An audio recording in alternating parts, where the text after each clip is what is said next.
Renee, do you have me set as Adele? Yes, I do. I didn't know who it was. I can change your name. That's so weird. Adele is my daughter. I don't know how that happened. Okay, I'll change it. Thanks. Thank you.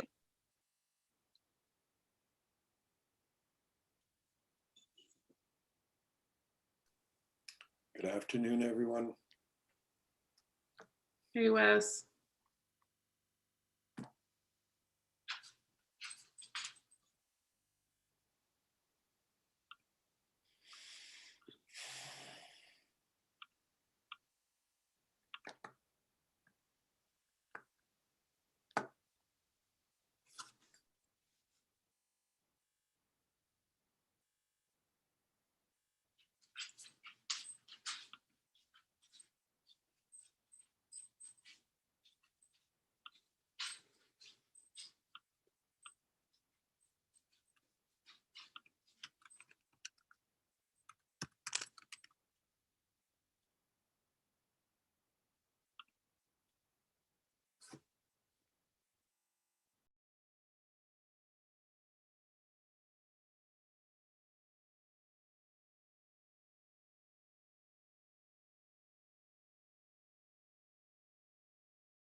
Hey, Ken, Yes, how's Dax? he's okay. He's like all of council's puppy. We're all worried. Yeah. Yep. So am I. Yeah. How did the vet appointment go? As well as it could be expected. Sorry, not much they could do really, but I'll have to get Natalie's friend there, and maybe we'll try CBD oil or something. Maybe. My friend? Well, I figured out of all of us, you might probably have connections. I guess some of the No, vets that'd probably be, that'd be would. Ray. They probably have. That might be John as Yeah. CEO of the Cannabis Council. My sister-in-law's dog was on CBD when she was old. Yeah, no, that's what I was meaning. I didn't mean to imply that you had some source. I'm not growing any. I'm sorry, Ken. Right, I have 2 o'clock, so I'm going to call our meeting to order. Attendance at the beginning, I just saw Sheena pop in, so we have all of us here. Thank you for that. So we're going to adopt the agenda, but there's going to be a couple of changes. I'm sure you were all super pleased when you opened up your 556-page agenda package to realize that the operational fiscal review is duplicated in the package. So It was a little bit less than we thought we'd have to read. And so it's represented under 6.2 and 13.1 because there's an in-camera portion and a non-in-camera. We're going to combine that into one agenda item. It's not going to deal with it separately. They'll be dealt with at the same time, and that's time specific at around 2:30 because Ernst & Young will be with us. So we're going to combine that. And then hopefully you saw your email Tamara sent out not that long ago that the motion from Councillor Hughes on the letter regarding coal mining was either May 3rd or May 17th. We're going to deal with it today, so we need to add it to the agenda under council motions as well. So with those changes, can I have a motion to adopt the agenda as amended? Thank you, Councillor Mackay. That the May 3rd, 2021 agenda be adopted as amended. Awesome. Okay, all those in favor? You want to use which voting buttons? Oh, right, yeah. Tamara, Cheryl, would you prefer us to vote using our yes, no buttons on the participant panel? Yeah, if you could use it, yes, no, on the participant panel, we can watch that. Okay. I don't have that option on mine. Is yours under reactions? Is there a yes? I do have yes, no under reactions, but those were disappearing. Yeah, like what Councillor Watkins and Broadhead has, but those were disappearing kind of earlier this year. Well, let's try it today. Click on there, and Tamara and Cheryl, let me know if that works for you, and if it's not, then we'll revert back to hand votes. Okay, thank you. Okay. So let me know if that passes. We'll just need everybody to vote again. We apologize. We do see Councillor Jolly's though. I see Councillor Hughes is a yes. I'm a yes. That's all I see. Yeah, we Seems, see- Mayor, that the reaction buttons only stay up for 6 or 7 seconds and then they disappear. Okay, you know what? Let's just do hand votes. All those in favor? Hands. That is unanimous. Okay. Oh, forgot to ask. Florence, you're here? Are you sharing the video that we made earlier? Yes. Okay. You want to tee it up now? This is a proclamation for Goodwill Week that we filmed earlier today. Go ahead, Florence.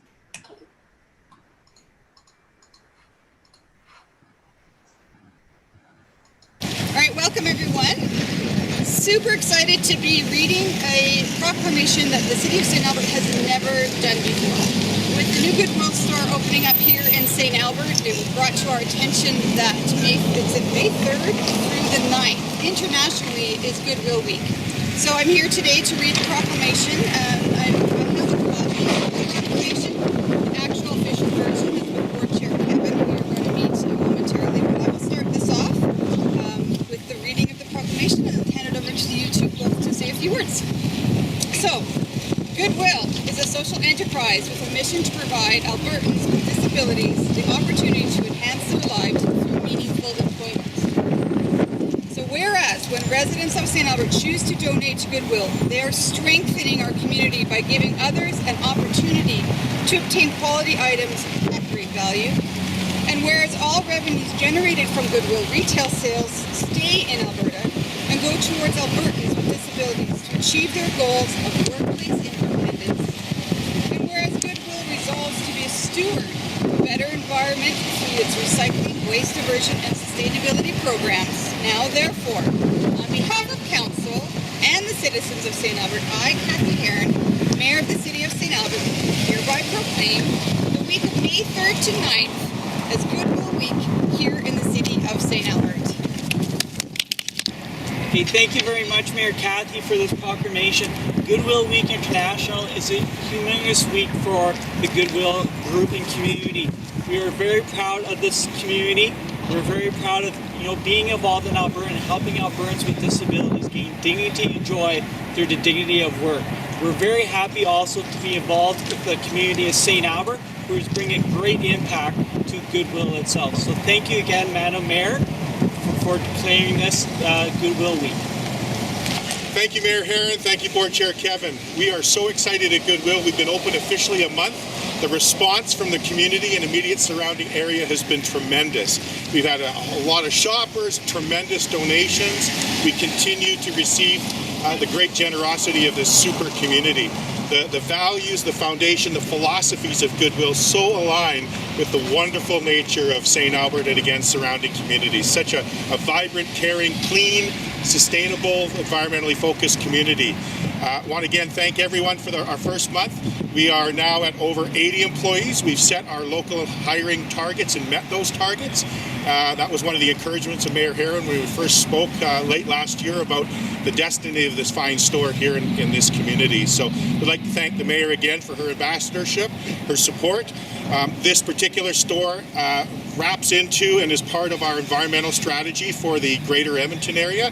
So it is tied into our amazing impact center, for which record amounts of recycling takes place. So not only are we a major employer of vulnerable populations, including people with disabilities, we provide a great shopping experience, a conduit for the generosity of St. Albertans to donate used quality household goods and clothing, but all through a very environmental sustained strategy as well. Again, we're setting records for recycling. We're at zero waste for this store and all others in the Edmonton area. So thank you to everyone for your support and continued success. All right, thank you so much, Florence, for filming that, editing that, and putting it all together so we could share it with community today. I appreciate that. Moving on, we have agenda item 4, which is business arising. Is there any questions about the Goodwill proclamation? Seeing none, I'm going to move straight into consent agenda then. So does anyone want to make the motion to approve everything that we have identified as consent? Go ahead, Councillor Hanson. Thank you. Thank you, Mayor. That the recommendations in the following agenda report be approved. 6.3 time extension request, capital prioritization matrix funding. 6.4 time extension request, Indigenous portfolio. 7.1 bylaw 17/2021 land use bylaw Jensen Lakes 11th redistricting. First reading. 7.2 bylaw 18/2021 land use bylaw downtown district. First reading. And 7.3 bylaw 29/2021 land use bylaw amendment schedule C, sign, first reading. All right, thank you for that. Call for the vote. And that's good, and that is unanimous. Okay. All right, do we have Ann Victor from Finance to help us walk through the budget adjustments? Good afternoon, Council. So the purpose of this report is for Council to review the recommended amendments to the 2021 approved budget prior to the finalization of the annual tax levy coming to you guys on May 17th. So we're recommending one amendment. That's the increase in the assessment growth. So the 69,000 be transferred to the growth stabilization reserve. So the recommendation is just that the full amount is due to the small value, and that we think that the ability to pool it in future years will have more of an impact. And while the recommendation does change the net tax requirement and the consolidated budget, the overall average municipal tax impact does not change and remains at the 0.7%. There's no change recommended to capital or the utility budgets. And then administration is going to continue to monitor the variance to budget, and the first quarterly report's coming on the 17th, on May 17th. So there'll be more information coming on that. And we'll take any questions. That was fast. All right, any questions?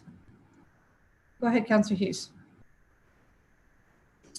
Yeah, thank you. So what I was trying to figure out is why this wasn't recommended to be applied to the capital budget, but the capital envelope funding, since we've heard a couple thousand times now that it's underfunded.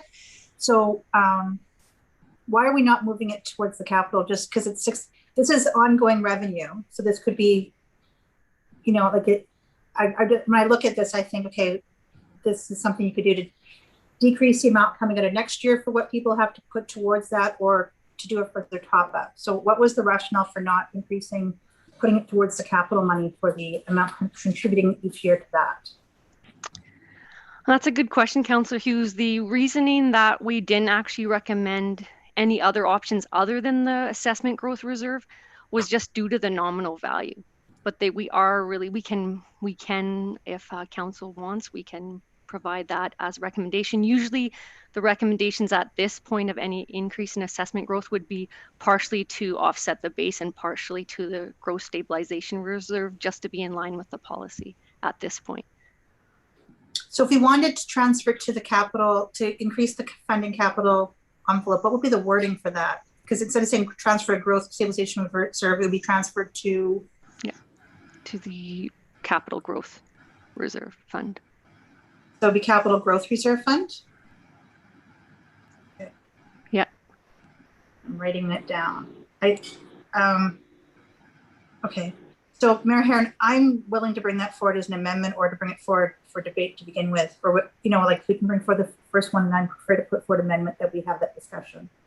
I think that as a council we should. So that's it. It's not the capital growth reserve, it's just the capital reserve, isn't it, Anne? Capital yes, reserve. that is Yeah, we correct. don't separate And up reserves, yeah. Okay. Well, I guess it's not that I want to go to the capital reserve. We want to increase the amount of funding on an ongoing basis, the capital reserve. And that's what I was just going to make the comment is that's why we actually put it to the growth stabilization, because that is the intent of that is that it would fund an ongoing program. So that's the intent of it going there. And that is something that if council could wish to do now through motion, or they could do as part of the capital budget or the budget process in 2022. Okay, but if it's in the growth stabilization reserve, I'm trying to put it all together here. Like it would, why would we want to wait? I guess because it's in front of us right now. It's an ongoing funding source right now. And so, but to me, it's not the number. The wording would not be capital reserve. It's like to the amount. It's the total amount, the annual amount contributing towards it. Because we have that motion for the 1.5% increasing it each year. So it would be the same wording. I'm looking at, oh, good, Diane. Hello, there you're there. So what? I think the suggestion would be then that that the capital funding formula, that the ongoing assessment growth be used to increase the capital funding formula by the 69,000. So it's not going to a reserve? No.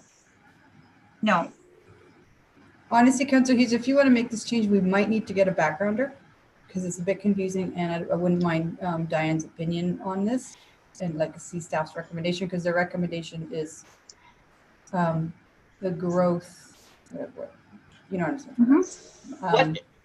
If I could make a suggestion, so putting it to the growth stabilization reserve right now, the money that goes in for 2021, we actually put that towards typically towards capital for that 1 year. And later on, we could make a motion to increase the capital funding formula to permanently transfer like that ongoing amount. We could do that as part of the budget process, or just, you know, in a month or so from now when we can work to get the wording right. Okay. So what you're, I understand what you're trying to achieve. You're trying to get that ongoing amount to get added to the capital funding formula ongoing. And that would probably be easier to do as part of the 22 budget. okay. So what you're suggesting is we just take it as is today. And I could just give a notice of motion that the 69,000 currently in the growth stabilization reserve is transferred as an ongoing funding to the capital reserve. We can discuss that in a month from now. Yes. Is that what you're saying? Yeah. Make a notice of motion on that, Councillor Hughes. Yeah, that's what I'm thinking, and that way we can make a proper decision. Yeah. All right, I'm flexible like Gumby. I'll do that. So I'll give you guys notice of motion shortly. Okay, thank you. All right, more questions around this report? I had my hand up. It's probably hard for you to see. I've got it here. I've got 3 screens. Sorry, I'll move my participants in closer to my eyeball. Go ahead, Councillor. Okay. Okay, you're as flexible as Gumby then? Or, I guess partly it was answered. I guess my question will come back in the backgrounder, but I just didn't know whether you're talking about $69,000 annually, or that would obviously grow as the growth assessment grows, right? So that's kind of where I don't have my information and don't know how, you know, are we talking about the same amount of dollars every year, or are we talking about as how does that fund change? So that's, I guess I'll wait for the backgrounder probably. And I can just quickly tell you, so that we have 69,000 more coming in every single year we put toward operating, right? Or just general. So this is, instead of putting 69,000 into that other reserve, we're going to put it towards the capital reserve. It wouldn't increase any more than that. We're just dedicating that particular amount of money that we're expecting to come in annually to go directly to that fund. So that way, perhaps next year, instead of doing 1.5 million, you could do 1.4, whatever it is, like 9.1. You see what I'm saying? Yeah, no, I do. So it's not specific to the 69,000 then. It is the 69,000 because we have the extra funding coming in as an ongoing revenue source of 69,000. So now the question is, where do we apply it? Okay, I get that part. I think what you want to know is you want to know if that increases as the assessment increases. You want to know what the capital funding formula is right now. There's a lot of stuff that we don't know. Yeah. Get the background. It'll be good. Okay, thank you. So I don't know, Anne and Diane might need a bit of a fulsome backgrounder, maybe a little bit about, we always could use a refresher on what the growth stabilization reserve is used for and how it grows, et cetera. And although it doesn't grow very fast anymore, but those kind of things in the background would be helpful. All right, any more questions? All right, can I have someone make the motion that is in front of us? Do you want to make that, Councillor Hughes? Okay.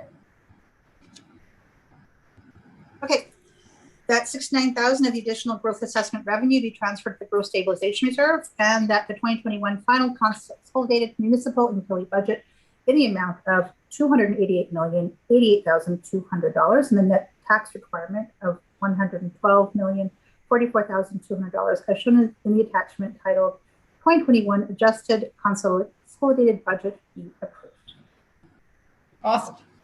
All right, any opening comments on that, Councillor Hughes? Yeah, I mean, I'm putting this forward now because I think we'll have an educated debate in a month to see if that's where we want to land it, and I don't want to have a delay in the process. So I'm perfectly comfortable making sure that we make the best decision possible. Also, I've never had to have $288 million roll off my tongue nonchalantly before. So, but this is the final step in determining what the taxes will be going forward, and it is less than 1%. We're at 0.7% this year. So, I realize a lot of people wanted a 0% tax increase, but we did it as low as possible, and it is less than 1. That's where we're at. All right, and we'll set that mill rate on the 17th. Did I hear that right, Anne? Yeah, okay. Anyone else want to comment? All right, I will call for the vote. All those in favor? That is unanimous. Thank you.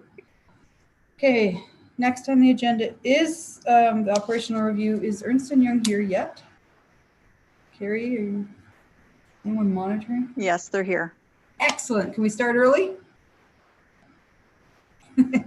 Yes, we can. Okay, so Carrie, are we going into camera first and then coming out, and then Ernst & Young is going to make a presentation for the public as well? Is that correct? Yes, they will be, yes. Okay, so if you go to page 301 of your report, there is the motion to move into camera. So can I get someone to make that? How about you, Ray? I'm just going to pick on people when I don't see hands fly up. Or I saw your hand, Wes. Go ahead.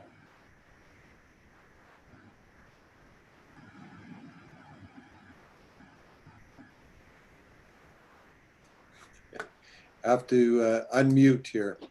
That council move in camera to discuss the matter pursuant to section 24(1)D and 25(1)C of the Freedom of Information and Protection of Privacy Act.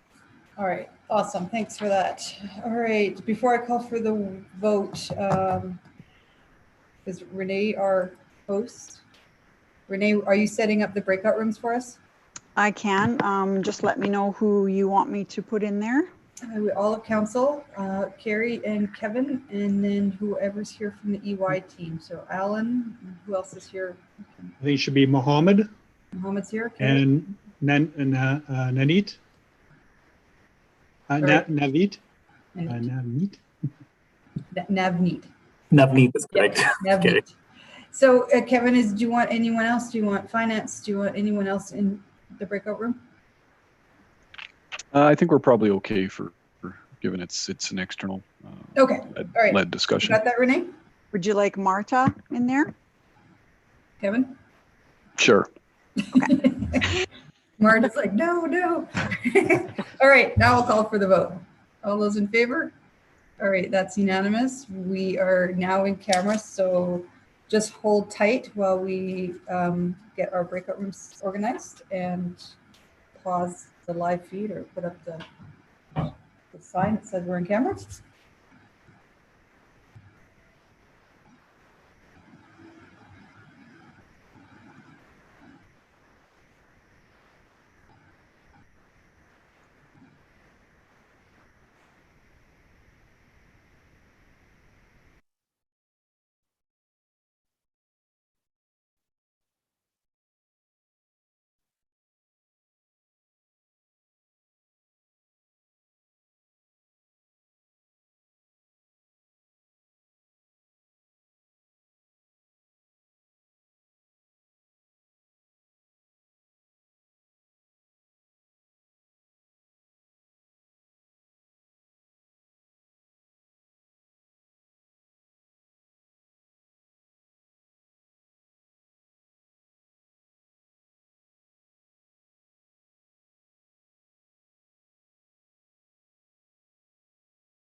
Hey, is there anyone who can let me back into the breakout room?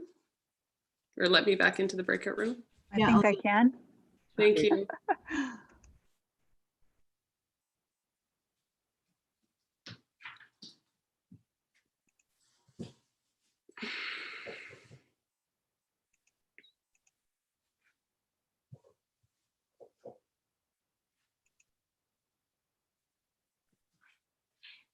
Yeah, that's fine.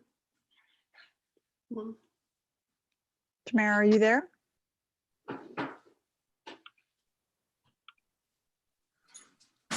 How come I can't? they don't want to let me back in. It's fine.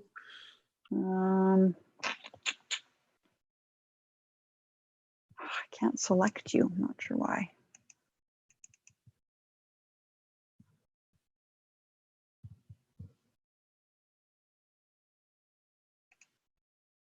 I'm scared to hit this one button. I don't want to have Renee, everybody. Yeah. can you hear me? Yeah. It's Tamara. Councillor Jolly, if you go to the bottom right-hand side of your screen and hover over it, does it give you an option to go into another room? No. No. It says I can leave this meeting. Hmm. Oh, join breakup room. It's somewhere else. Yeah. Oh, good. Good, good, good. Okay, got it. Thank you so much. You're welcome. Thanks. Thanks, Tamara.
Make sure.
Hey, Sheena, when are we back?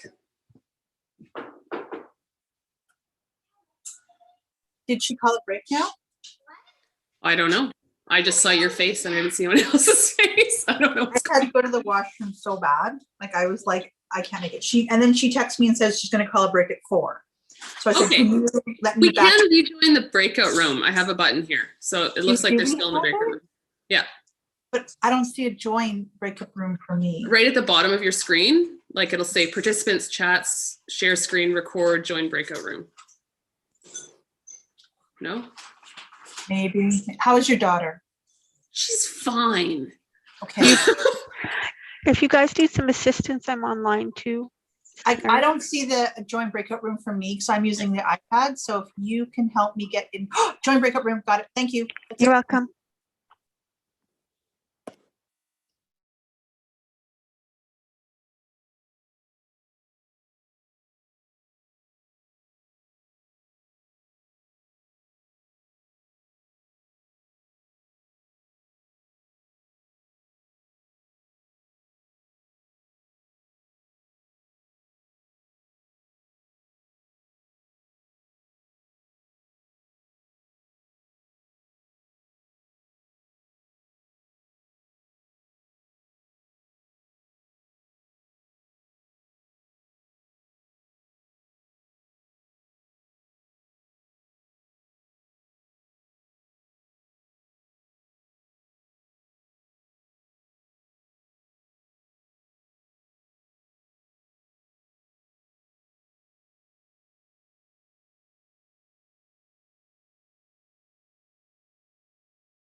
You're muted, Mayor Herron.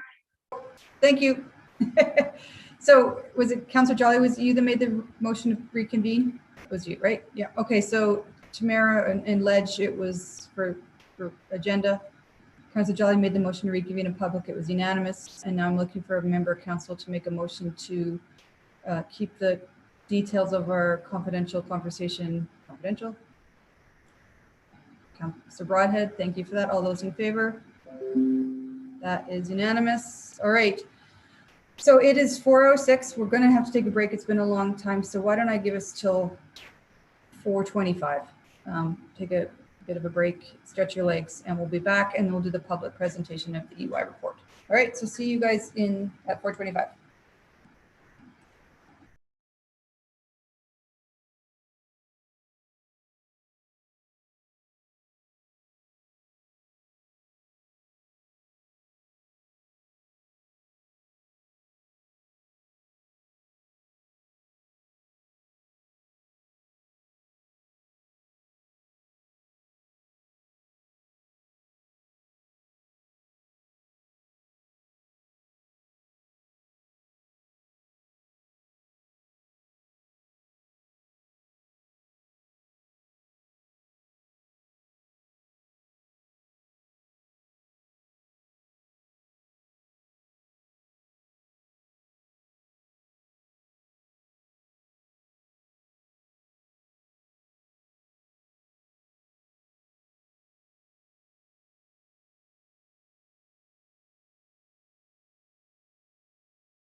Everyone back? Where's Wes? Wes, you back with us? Yes. Okay, awesome. Okay. We are back in public and we still have Ernst & Young here to go over the operational and fiscal review. So I'm going to turn it over to Alan to share with the public what the final report looks like. Okay, thank you, Mayor Herron and Council. I'll just share my screen here for everybody. And you should be able to see the presentation up in front of you here. Okay, great. Yeah, we're good. Okay, so thank you. Thank you for having us here today. Intention of our report is to conclude on the operational and fiscal review work that we've been doing with the city. As we go through just a little bit of the background here, the work started back in August 2020. Phase 1 completed in November and Phase 2 completed in April of 2021. The program objectives are listed here through taking a look at the service delivery review, municipal activity examination, rationalization of service portfolios, future-proofing business models, and a realistic and thorough roadmap to success. So each of these business cases has at least 2 or more of these intended outcomes, or 2 or more of these objectives as one of its intended outcomes. When we think about the approach, essentially we went through understanding and gathering data and performing jurisdictional scan phases. There were a number of potential opportunities that were identified that were provided to the city. During the evaluate component, we worked to narrow down the opportunities to those that had the most value for the city and for EY to develop further business cases on. That doesn't mean that other opportunities may not move forward from the city. In many cases, the city was either already working on advancing those opportunities or they'd been assessed before and were not appropriate either due to scale or other operational considerations for them to move forward in our report as business cases. When we take a look at the left side in terms of the program background and the key activities, there were 5 main categories. We did extensive consultations within the city to gather inputs on challenges, pain points, and desired future state to help inform opportunities for improvement. We took a look at the financial analysis of all departments in the city to understand key drivers of revenue and expenditures and analyze those trends to identify areas of concern and opportunity again. We did a comparative review of certain services and service levels at St. Albert with those in peer municipalities across Canada. We did the jurisdictional scan, identified leading practices applicable to the city, which could help improve operational efficiencies and financial sustainability. And finally, we developed business cases focused on reducing the net cost of service delivery, improving productivity, and translating future options. When you take a look on the right-hand side, you see kind of how we funneled the work. We took a look at incoming opportunities. We had assessed those opportunities and we looked at refining them further depending upon either the applicability to the city or opportunity for financial or service improvements. We then validated our outcomes and our reviews with city teams to look for consistency and accuracy in terms of our assessment and ultimately issued our final report. The city now needs to take the outputs of this report and determine which cases move forward, require further analysis, and when they should be advanced and how they will be supported. You'll hear more about implementation considerations and next steps a bit later from Mohammed. Just a brief recap in terms of the executive summary. We would like to thank administration, internal audit steering committee and council for their support during this past number of months. It takes a tremendous amount of effort from city staff to support our information gathering, analysis, reviews, and validation exercises. This was all done while the city grappled with fiscal pressures and operational pressures related to the changing pandemic landscape.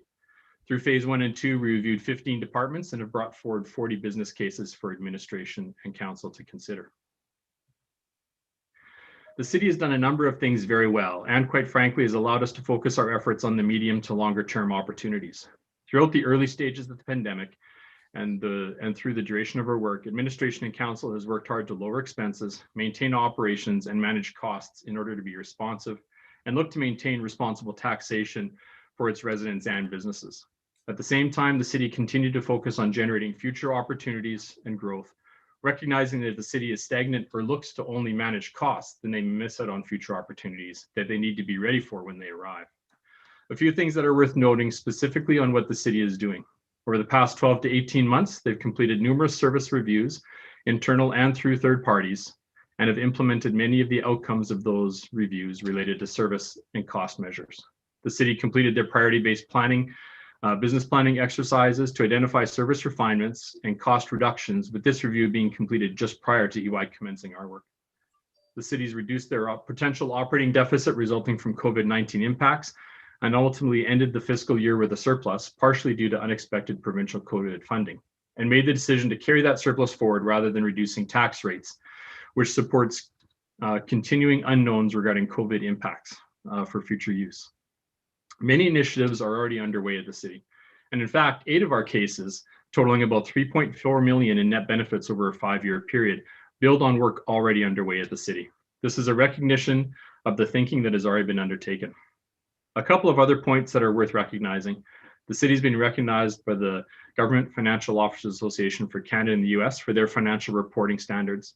And the Canadian Taxpayers Federation report shows that St. Albert has an average spend per population 15% below the average for Alberta big cities, which continues to support St. Albert's efforts towards cost management. There are a number of pressures that the city is facing. They're facing reduced municipal funding from the province as downward pressures continue to move financially. A growing infrastructure deficit that, when combined with reduced federal and provincial grants, will increase the pressure on the municipal tax base. There are planned changes to the provincial disaster recovery program, which could make municipalities responsible for up to 10% of the costs for natural disasters. Those program details are still outstanding, which will create further uncertainty related to reserve policies and balance that the cities needs to consider. In addition, ongoing fiscal pressures related to COVID-19 impacts continue. While the city is able to manage some of the matters around their infrastructure deficit and how they'll approach funding that, the remaining pressures, reduced funding from the province, the potential of a 10% on the future disaster program, and fiscal pressures related to COVID-19 are more outside of their control. And so it's important for the city to continue managing expenses and managing operations, recognizing the future potential impact of these areas. When we take a look at the solutions, we have 6 categories that we've put our solutions into. We have efficiency gains, cost avoidance, revenue generation and cost recovery, modernization opportunities, cost savings, and productivity gains. Revenue generation, that's critical for the city to explore. It's not new to them, and we've seen a consistent increased focus in this area. City reliance on funding from provincial and federal levels of government is shrinking, and should assume that will continue as those levels of government are seeing annual and cumulative deficits previously unheard of. Solar farm and power corporation considerations are a couple of areas the city are exploring. This whole area of revenue generation is new for many municipalities. Not having to focus on these elements before, it will take creativity and working with other levels of government to allow cities to expand outside of previously allowed mandates and revenue sources. Should continue to strive for a 70-30 and better tax split in order to reduce the burden on the residential tax base.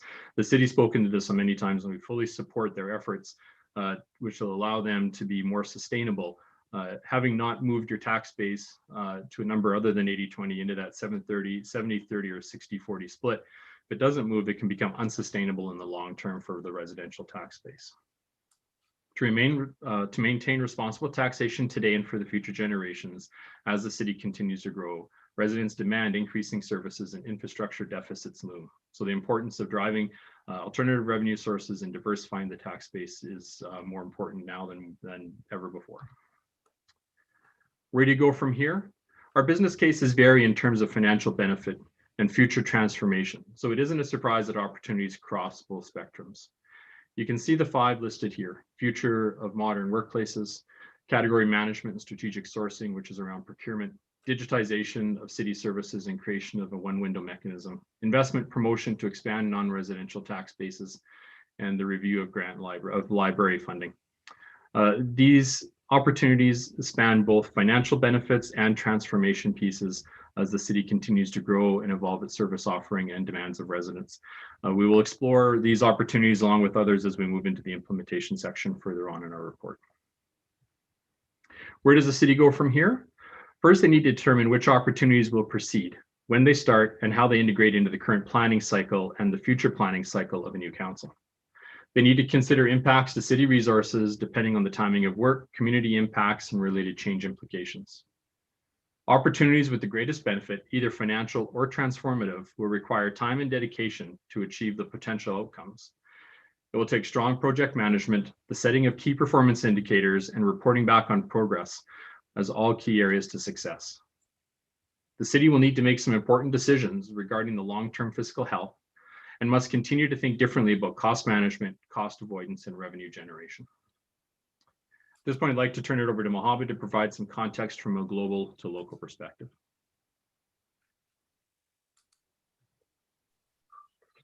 Thank you, Alan.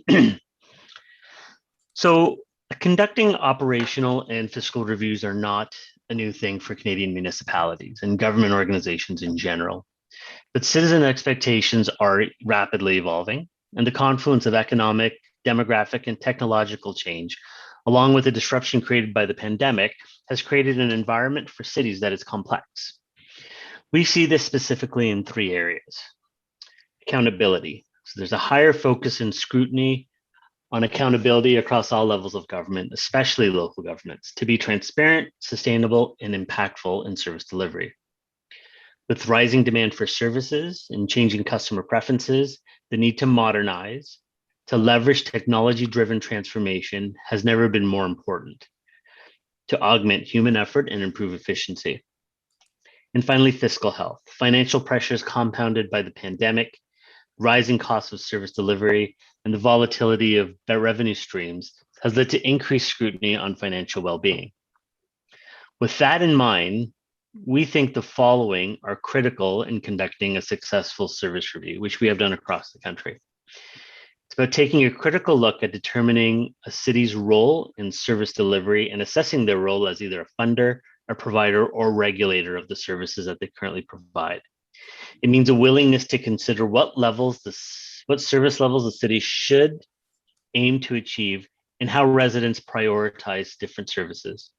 And finally, an openness to consider a variety of service delivery models, including leveraging the private sector or other partners, and possibly creating competition among service providers. On to the next slide there, Al. So EY is a global firm and works with cities, towns, and municipalities the world over. When we look at the trends that cities are generally faced with in the current economic, demographic, and technological environment, we see that St. Albert is not alone on the issues that they face both now and into the future. In these next slides, we articulate this. Cities need to upgrade their infrastructure and improve public services to enhance overall livability and well-being, demonstrated by some of the statistics that we have here. More than half the world's population lives in cities, and cities are getting bigger and bigger. Technology is advancing at a pace that is tough to keep up with growing connectivity, greater mobility, and of course, the associated risks that come with that, and an aging demographic that is accompanying an aging infrastructure. On the next slide, please. At the same time, cities are working hard to reach global climate targets and dealing with tight financial constraints, with a few more examples here. We see that cities account for 75% of greenhouse gas emissions, and air quality issues continue to persist. And access to public health services is especially top of mind, as are issues around social and financial inequity. On the next slide, please. To varying degrees, many of these issues are prominent across Canada and here in St. Albert as well. And the common issues at the highest level come with common strategies to deal with them, much of which you will find consistent in our findings and analysis in our review. Addressing budget constraints, while managing societal transformation, creating more sustainable cities and being better prepared for natural hazards, embracing mobility and making it intelligent while carefully reducing the risks and impacts associated with it.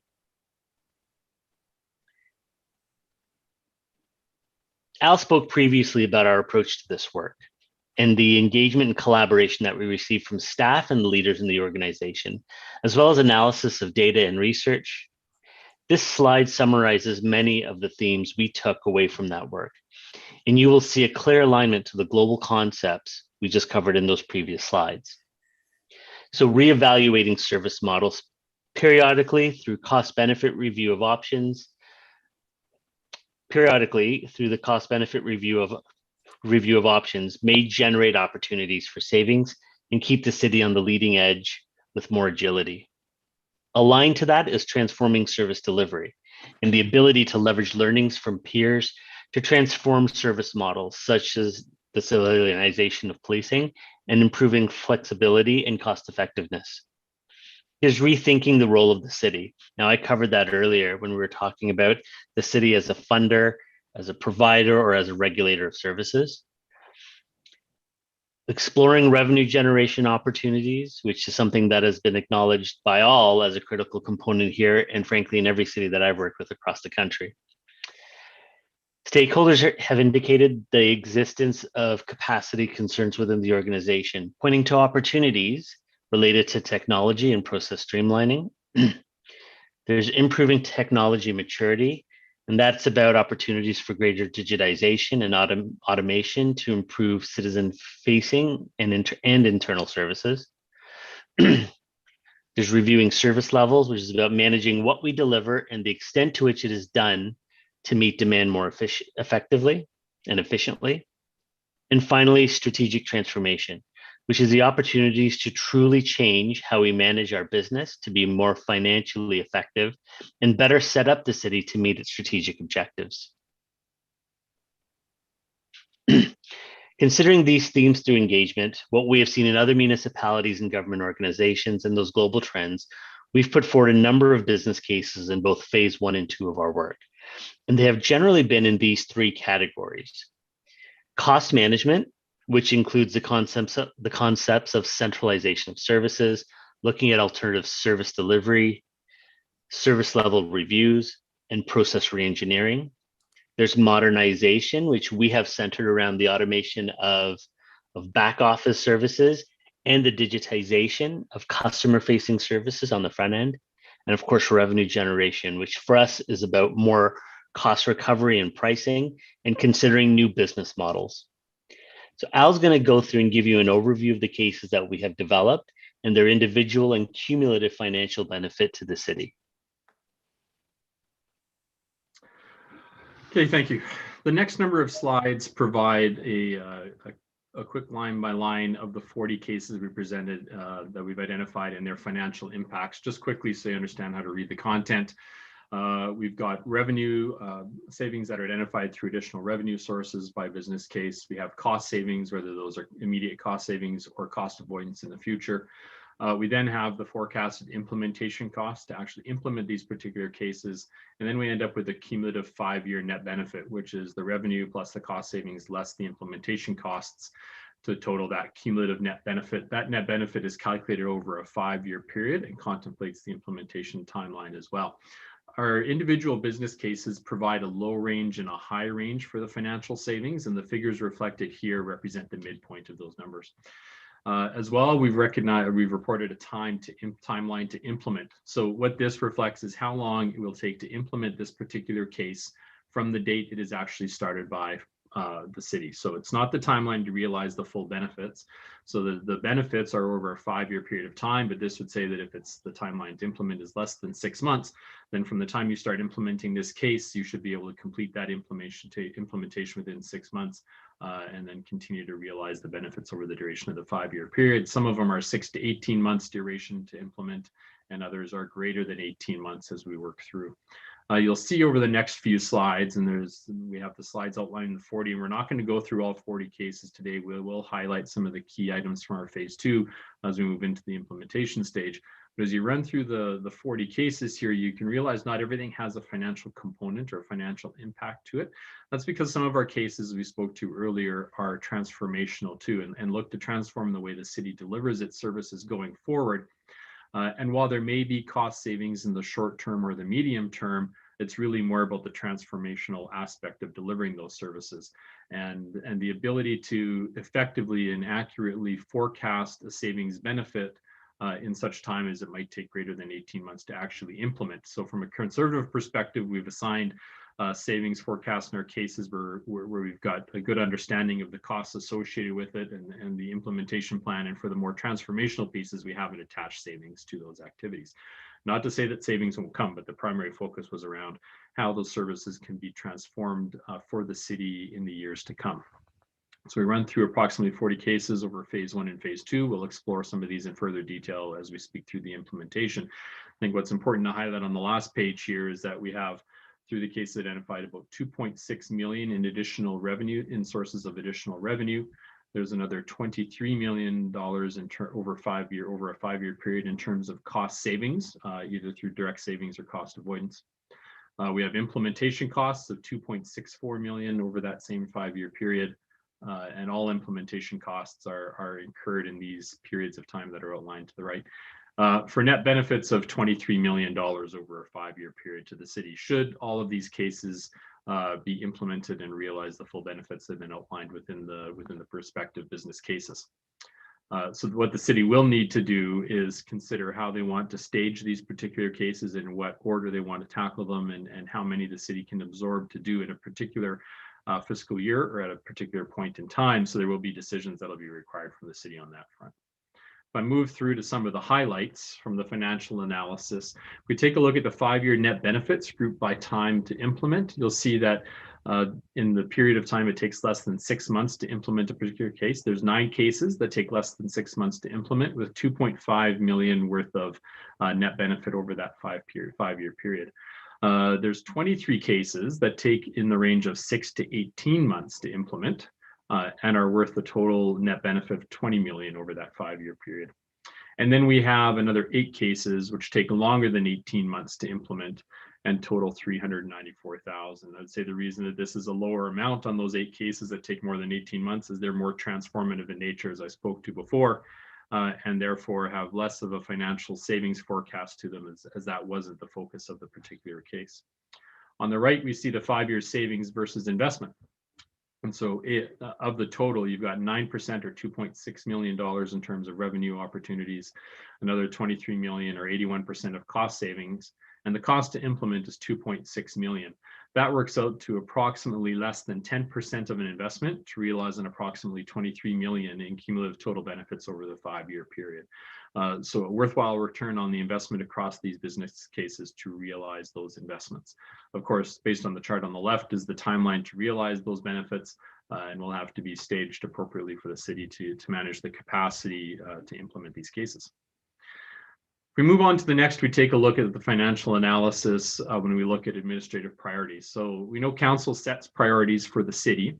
In behind that, administration has priorities which support achieving council's priorities. And we've matched these business cases against the administrative priorities to understand how they fit. And 16.7 million or 73% of the dollar value associated with the cases actually fit towards business process improvement. There's a total of 24 cases attached to business process improvement, recognizing 16 million in saving in net benefit over that 5-year period. We take a look and go further. We have another 2.4 million or 10% that have to do with social programming opportunities. We have another 1.5 million or 7% that have to do with regional collaboration. Another 1.4 million around service enhancements opportunities. There's 7 cases with service enhancement opportunities. And then finally, we've got just under $1 million that form around 2 opportunities around organizational culture. We don't have any opportunities associated with mandated service requirements, and you'll hear from Mohammed later when we took a look at the services that the city provides as part of our service review, and we'll speak to that at that point in time. How do those stack against some of the categories that we had in terms of where the opportunities?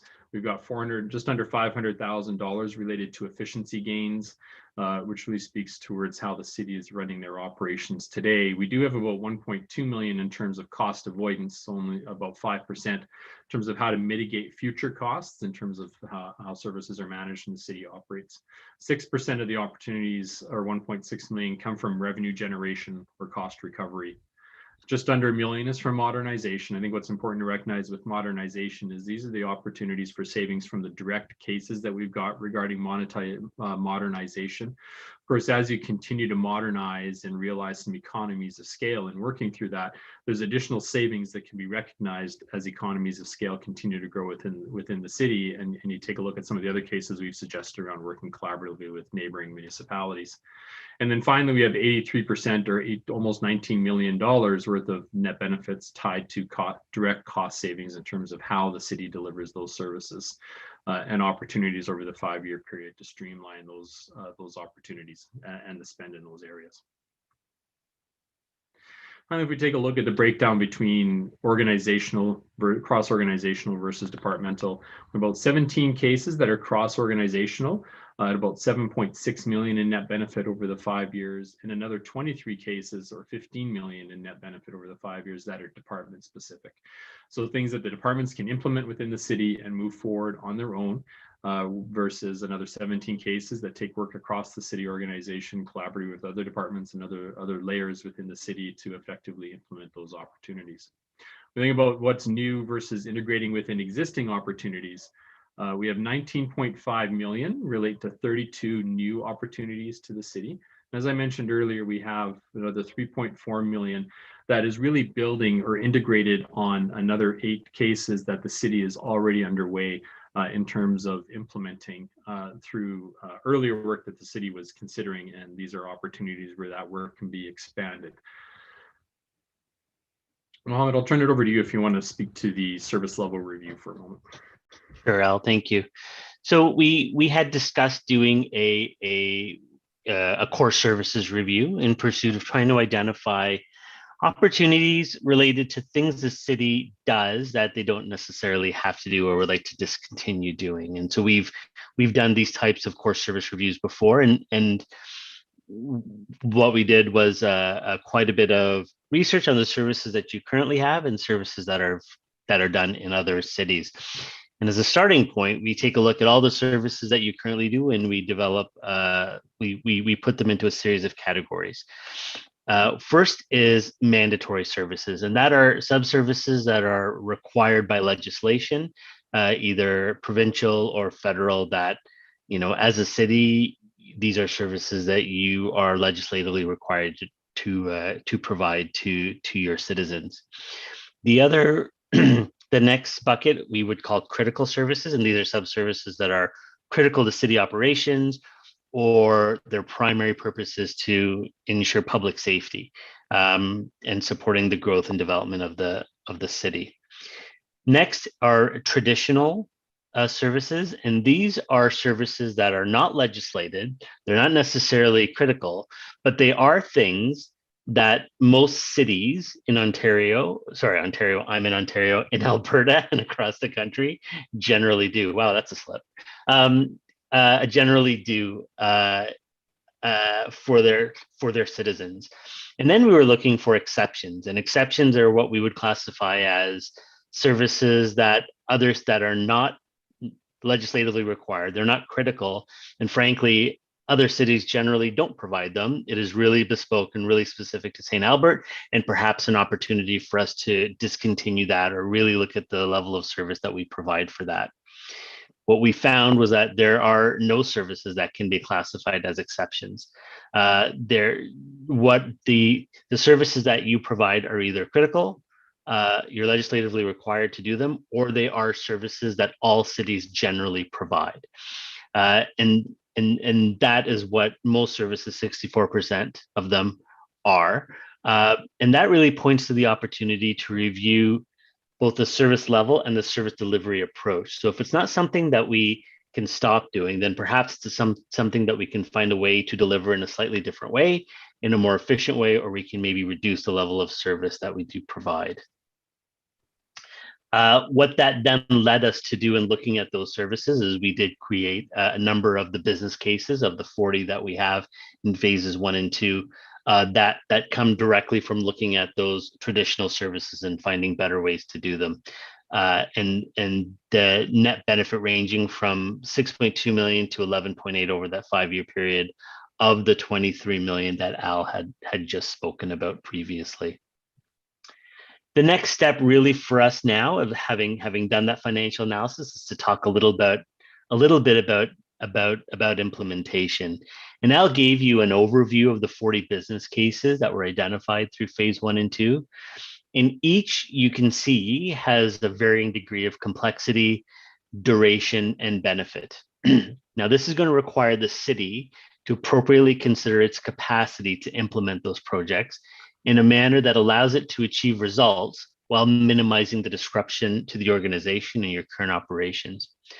So as the city undertakes that, we see that there are a number of factors that when you are prioritizing how to proceed and what the implementation roadmap looks like, there are a number of factors that you need to consider.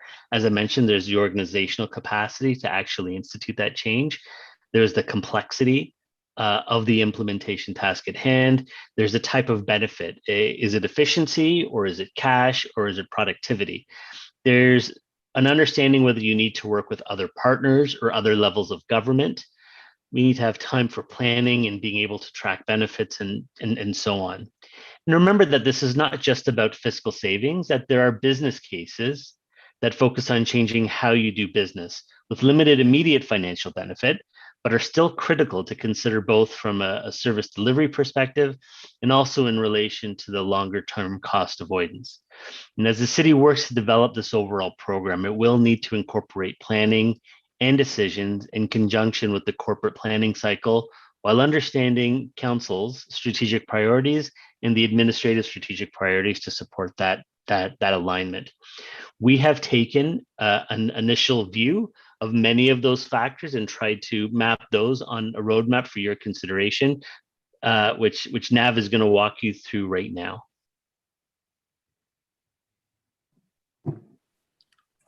Right, thanks, Mo.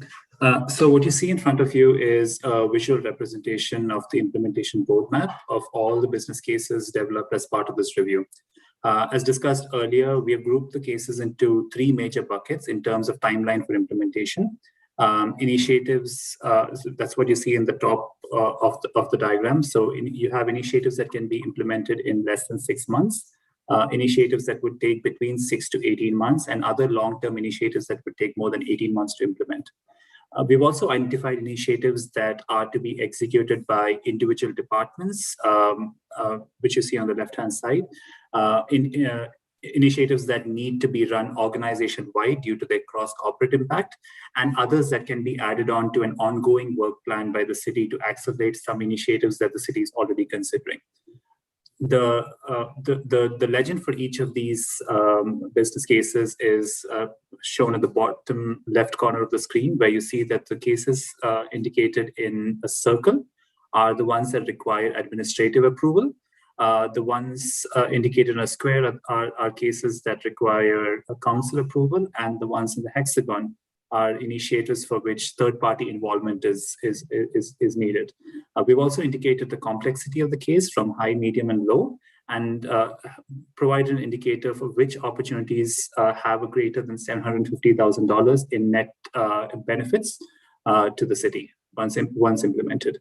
And we move on to the discussion of these initiatives in detail in the next slide. So over here, we have categorized the top 10 business cases by their highest impact, and we've categorized them into 2 sections, the top business cases by financial impact and the top business cases by transformational impact. So the business cases by financial impact, what we mean by financial impact is self-explanatory. The cases which have the highest impact in the net cost of service delivery for providing the particular service it's intended for.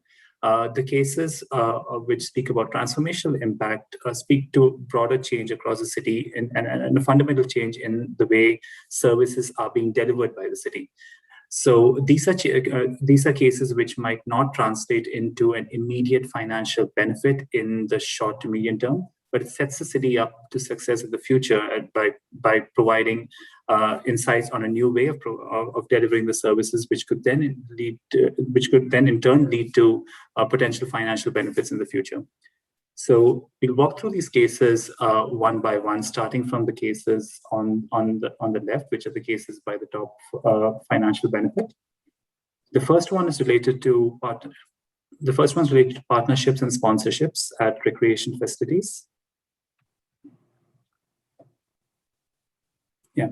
So recreation facilities and programs generally operate in a significantly subsidized manner, as user fees are generally not sufficient to cover the total cost of operation of facilities and programs. So at the City of St. Albert, for example, less than 70% of the total operating cost is recovered through user fees. Now, municipalities are cognizant that the way to bridge this gap is not by charging users more. So in order to keep access to recreation facilities competitive and accessible to all strata of society. So municipalities generally look for non-traditional sources of revenue to bridge this gap between revenue and costs in order to be able to continue providing recreation facilities in a more financially sustainable manner.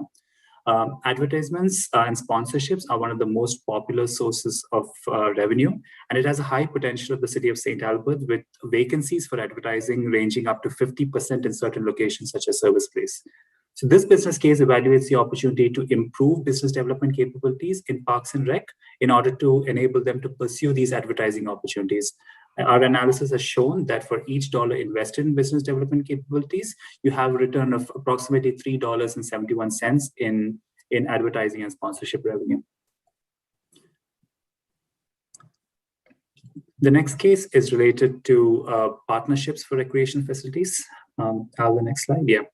So another way, and to continue on along with recreation, another way for municipalities to manage costs related to recreation is through partnerships. So cities generally plan, design, and execute recreation programs in isolation, which may lead to overlaps or duplicative investments between neighboring municipalities. St. Albert has been working collaboratively with Edmonton and Sturgeon County through the use of inter-municipality collaborative frameworks, or ICFs, to discuss regional recreation operating and funding models. Over 33% of the footfall at St. Albert rec facilities are from people who don't live in St. Albert. So this business case explores opportunities to work collaboratively with neighboring municipalities using a number of funding or policy tools so that the cost associated with providing recreation is shared more equitably across all municipalities. Navneet, what's the next number? Sorry. Sorry, the next one, we can stick with phase one. So we can go to procurement or to the modern workplace. Sorry, just remind me of the number if you could. Oh, I don't have it. Yeah, we can take this one. Category management. Yeah. So an overview of this case, procurement decisions generally tend to be made in isolation without any kind of collaboration across business units. So hence, purchasing as a department has a very limited scope to operate as a strategic decision maker to guide spending decisions. And it generally operates as a transactional buyer of goods and services. So by implementing category management and strategic sourcing, the organization seeks to address this disconnect between purchasing and other departments.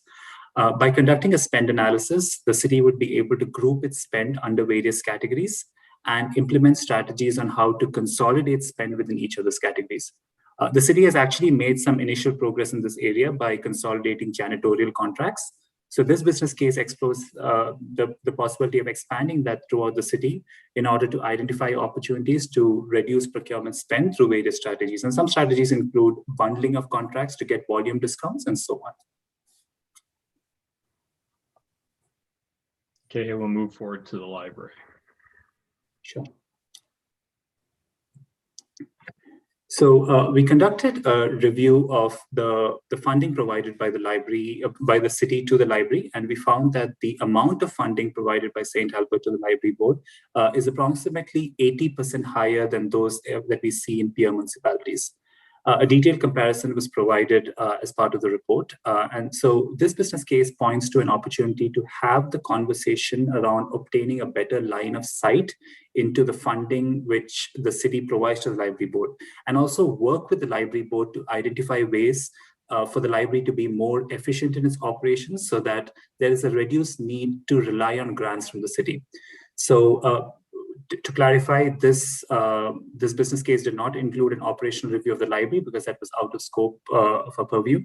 However, based on conversations that we had with stakeholders, some of the initial opportunities that we have identified, which could potentially improve the operational efficiency of the library, is through exploring shared services with the city, or by eliminating any kind of duplicative programs which the city and the library are running with each other with significant overlaps.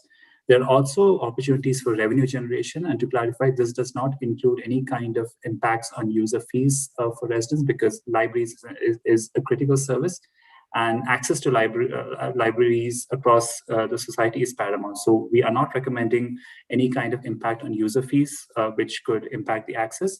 It's about identifying ways how libraries can provide their operations in a much more financially and operationally efficient manner, so that the reliance on city funds is reduced. The next is police, right, art and theatre, right. So as per analysis between 2015 and 2020, the average annual deficit between operations and revenue at the art and theatre has been hovering around 700,000 per year. The future of services like theatres looks quite uncertain in a post-pandemic landscape. So in this case, we are exploring the option of entering into a partnership model with an NGO or a not-for-profit entity who would take over the operations of the art and theatre from the city, thus leading to like a transfer of costs and transfer of risk from the city to the partner entity. So the city may choose to provide an operating grant to the partner in order to support its operations, and research from similar case studies across other municipalities have shown that the quantum of grant is approximately equal to 15 to 30% of the total operating costs. Evidence from other municipalities and similar case studies of partnership initiatives for theatre operations have shown that it is advisable for the city to still maintain some sort of control over governance related to decision making on programming, etc., so that it's in line with the needs of the community, in order to ensure that the partnership model succeeds. I'll take us up to 1-7.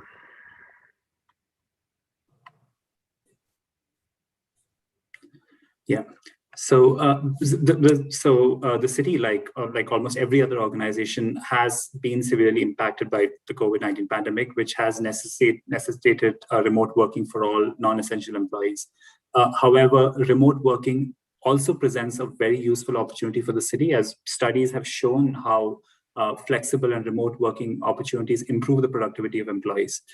We have seen in municipalities across Canada a couple of examples of the city of Calgary, Guelph, region of Peel, which are all exploring these flexible and remote working models as a means to reduce office footprint and also reduce the cost associated with lease renewals, utilities, etc. However, there are operational and technological challenges that the city would need to address before transitioning to these work from home models.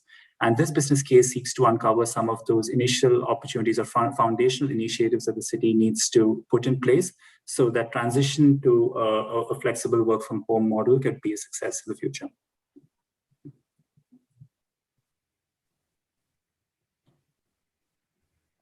Police. For police civilization, our objective was to identify roles that municipalities are transitioning from uniformed officers to civilian roles or to municipal peace officers. We took an evidence-based approach to ensure that we're looking only for roles that have been previously civilianized or proposed to be civilianized within Canadian and North American municipalities.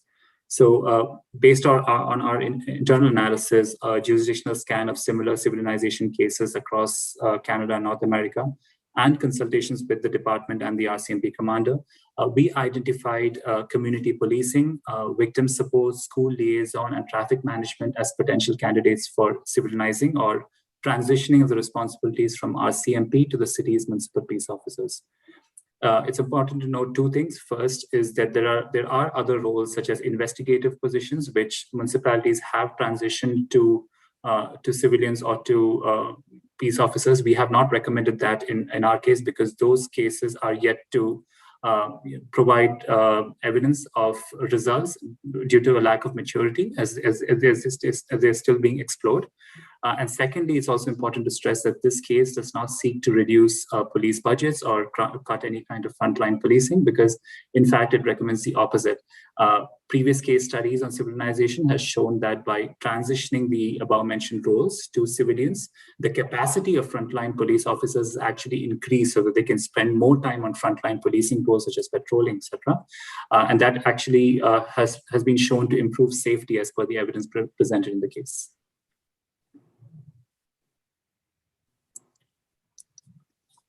So this opportunity on digitization and creation of a one-window mechanism has various focal points, and it's particularly significant in a post-pandemic landscape. The city has seen a change in customer behavior, where we've seen people transitioning from in-person services to online service options. So here we discuss the opportunity of creating a single window portal and increasing the online presence of services so that the city can help residents move away from the more cost-intensive channels such as in-person or phone channels to more efficient channels such as online channels through the web or the app. Research from other jurisdictions has shown that digital channels are over 50% less expensive than your more traditional channels like running front counters or call centers. And it also provides better transparency, reduces overlap of effort, and also streamlines other sub-processes related to service request management, such as issues management and so on, in order to improve the productivity of city staff and also lead to better service outcomes for the residents. Fire, yeah. The idea for the rapid response vehicle for a program for fire services came after an analysis of call volumes at St. Albert Fire Services between 2017 to 2019, which showed that the actual fire suppression calls and rescue calls amounted for less than 4% of the total call volume at the city. Almost 88% of the total calls were medical calls. Municipalities, this is a consistent theme in municipalities across North America, and municipalities are now exploring the option of using 2% rapid response vehicles to attend to these medical calls, which are not classified as vital signs absent. Research in municipalities in Canada has shown that these calls generally amount to 60% of the total calls attended to by fire services. So by using smaller vehicles, the city would be able to increase its availability of the frontline apparatus like the aerials, the pumpers, and the rescue trucks, while using the smaller vehicles to attend to the majority of these calls. Smaller vehicles are quicker to reach their destination, so it improves the response times. You undergo lesser wear and tear for these smaller vehicles, and they also cost lesser to acquire and operate and manage compared to the traditional frontline firefighting apparatus.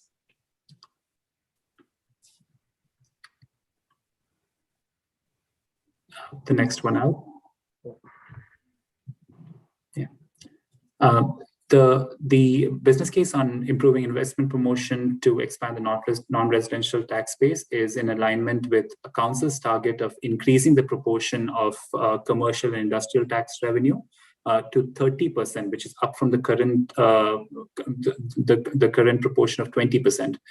This requires investment in business attraction and retention capabilities, and would also require a fundamental shift from the current mandate of the Economic Development Department, something which was also alluded to in another business case in phase 1, which speaks about a need to increase the focus to investment attraction and retention as opposed to the traditional transactional activities that the department focuses on.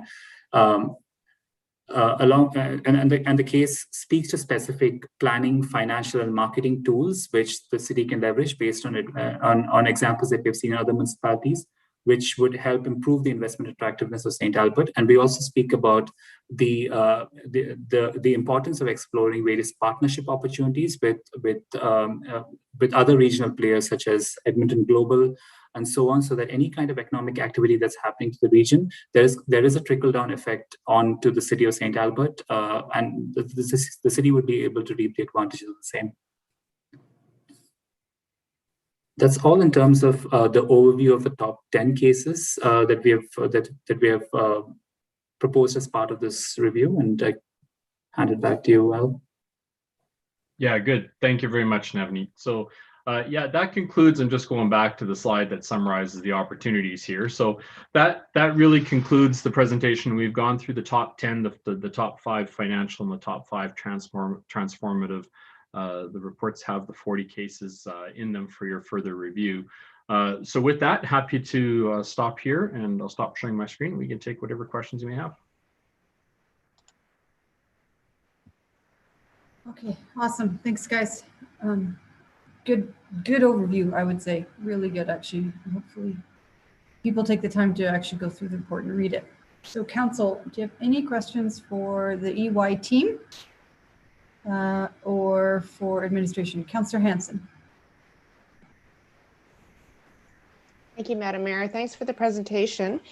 Did you say that 20% of the work that has to get done by the city is mandated by legislation? That we have to pay for it, essentially? Yeah, so Councillor Hanson, thanks for the question. In the services review, when we did our categorization of all the services that you currently provide, 19% of them came up as ones that you are required to provide by legislation or regulation, whether it be provincial or federal. Okay, thank you. So things that we have to do, yet we know our grants from the province are reducing. So that's a pressure, I suppose, that I know that you've identified. Thinking about that information that you gave us, what I found to be quite interesting is that there's basically no wiggle room. We're providing all the services that cities provide. Nothing more was found in terms of having anything sort of cushy that we are providing our citizens that maybe other municipalities are not. I suspect, I know that we do our services well. It's a service level, I think, that is important here, and that would be difficult to, I think, reduce, because our residents have expectations of our service levels. But we can say with confidence, I suppose, and I'm asking for clarification, that we really don't have anything extra that we're providing our citizens. We're basically providing what cities provide, and they should provide. Yeah, so 2 kind of parts to that. Yes, you are providing services that other cities generally provide. Whether you should provide them or the level that you provide them is, I think that's really a question for council and understanding your residents and their needs. And don't forget that these services are provided in different ways, right? Mm-hmm. So and that's why we say, when we did our review, we focused on the assumption that you will continue to provide services that cities generally do. Are there different ways to be able to provide them? That's one component, and the other one was the actual service level component. Right. Thank you for that. I think if I could, Councillor, the one thing I'd add to that, though, is there's no, as you call, cushy type services, I suppose, but I'd also call out to earlier where the average cost, per resident, right, is below the average for large cities in Alberta. So I think it's a positive message about not delivering services, like types of services, in excess of what the city would typically provide, and doing that on a fairly cost-effective manner at the same time. So good efficiencies. Yes, which I think is recognized in the fact that many of our opportunities are more of the medium to longer term range. Right. Thanks for that, Ellen. Moving over to organics, I noticed that there's a jump in what we have to pay for in 2021 as opposed to 2020. And then it sort of flattens out for a few years, the cost of doing our organics. And sorry, I don't have the slide in front of me, but I guess the question I'd have, and maybe this is for Mr. Scoville, is if we were to think about how we collect our organics or deal with our waste, if we continue to contract out, we're kind of at the mercy of GFL. Would that be fair to say? Yeah, for the most part at this point, yeah. I guess, you know, management's response to this particular item is we are interested and supportive, but there's many regional initiatives as well, right? And we got to make sure that our overall integrated waste system in St. Albert works together, but also that we're keeping our eyes and ears open to regional initiatives, right? We wouldn't want to move in one direction if the region as a whole is moving in a different direction. So that's, you know, we're going to be keeping our eyes on things here as well while we consider this opportunity. Yeah, that seems to me a natural place to investigate better economies of scale. And I guess in terms of the library, if we go back to slide 21, and you don't have to go back there, but there was basically in under 6 months, there's a potential cost savings of $344,000. And I just want clarification that that this doesn't reduce service levels so that the library remains absolutely accessible to everyone. That's very important to me. And I think it's important to a lot of people that no matter what, we have one thing in this city that everybody can access to, no matter what your income is, and that would be the library. So maybe you could just talk a little bit about with the library, and I know you've talked to the library, and I think it's great that we're going to maybe open up their operations and have a look, but just maybe could you just comment on keeping our services as they are, but trying to find some savings? Yeah, absolutely. I mean, our case is neither the case in phase 1 that you've referred to or the case in phase 2 would suggest at all that there should be a reduction in services or that there's fees attached to the library that limits that looks to increase fees that limits the accessibility to residents. A fundamental principle, as Navin mentioned, is that it's open to all and accessible to all, and it's a cornerstone of community. So our cases aren't suggesting that at all. What our case is actually recommending is that the city and the library work together to look for efficiency opportunities within the library itself, to reduce the expenses, take a look at how potential services overlap with other programs that are in the community, and look at ways to do that in an effective way so that the city's contribution and funding contribution to the library can ideally be reduced, resulting in savings to the city directly without reducing the accessibility, right, to the residents. Whether all, if you did a operational type review with the city, with the library between the city, potentially there is a change in the type of services that are offered, right? But the accessibility is not something that you would look at mitigating, and especially when it comes to fee schedules and those types of activities. Yeah. Well, I appreciate that. And, especially just coming through this pandemic, it is a service that has continued to be used, even, and they have pivoted as we've had to. So that makes me feel better that there wouldn't be a change in service levels. So thank you for those recommendations. And that's all I have, Mayor. Thanks. I can tell you that the library is super busy right now because, of course, I walk by the drop-off and pickup area, and there's generally a lineup of people waiting there at any time of day. So any more questions? Councillor McKay. Yeah, thank you very much. I appreciate it. And thank you, Councillor Hanson. You were able to knock off a couple of my questions. And thank you to Ernst & Young. I really appreciated the depth that you were able to provide on many of your opportunities. I'm particularly interested in the transformational ones because those, I think, will have the most meaningful and long-term impact.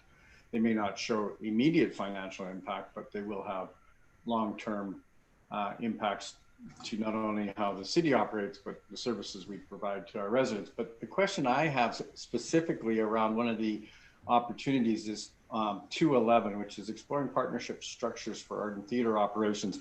I just want to blow that out a little bit more as to where you see that existing, and is there an entity, a market, or is it more of a society? How would something like that, how would you envision something like that rolling out? Or is there a model that exists either in Alberta or across the country for that matter? Yeah, there's actually been a number of models that have been taken a look at, and people have tried this in varying degrees of success, I would say, across the country and even locally. In some cases, municipalities have been able to move that out and look at a partnership, as was mentioned, with either a not-for-profit or even a for-profit organization that wants to take it on. Some have done that and have had to take it actually back into their municipality as it didn't meet the requirements either in terms of financial savings or, more importantly, the delivery to the community of the services. Others have been successful in doing just that and have found that there's an increase in activity at those because they found a partner who is able to bring additional events and additional attraction and can operate it in a more effective manner. And then in some cases, municipalities have gone to see if they can find a partner and they haven't actually found somebody who is interested. And so those dynamics, to take it on in partnership with the municipality.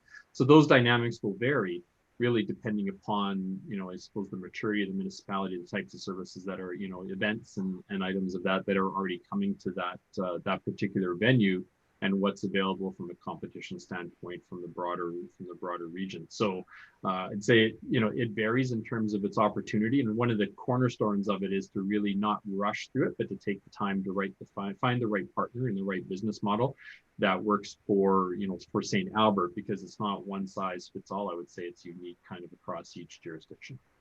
Yeah, no, I appreciate that. I look forward to exploring that opportunity a little bit more. So could we expand that into others? Like obviously the Art and Theater is a little bit unique, but I believe one of the opportunities is to look at how we deliver some of our other services around utilities, or Councillor Hanson identified maybe actually the reverse side where we remunicipalize it. That's a hard word to say really quickly without having supper. So are there other services that are being provided? I know we looked at potentially grass cutting or other municipal services that we could look at allowing third-party interests in. Yeah, there are. Public Works comes to mind, and you mentioned grass cutting, you mentioned we've talked about the organic waste collection. I think sometimes those decisions have to do with where particular assets are in their life cycle, right? What's happening. I think the comment that was really good was around the regionalization as well, right? We're looking at opportunities for the city and trying to consider that, where regional opportunities continue to grow all the time on a number of these cases. So there are cases where you may bring it back in, you may look at having it structured under a different type of an agreement in the shorter or medium term. I think the city has taken a look at areas such as, that's not rolling something out, but the creation of a solar farm, right, as an alternative revenue source. There's the discussions the city's looking at now in terms of power corporation, right? You've discussed in the past around municipal utility corporations. So there are types of services that can and do get rolled out by municipalities into other organizations, which can either provide an increase in service delivery or an opportunity for some revenue generation or economic gain, or a combination of the two, right? Yeah, and sorry, one thing I would add to that's a critical component in even looking at those is to really understand whether partners actually exist. I think there's often an assumption that there'll be someone else in the market that wants to pick that up, that wants to make their money that way, and it's a more efficient option for us. But the reality is that that's not always the case. I worked with a municipality that wanted to further outsource its winter maintenance.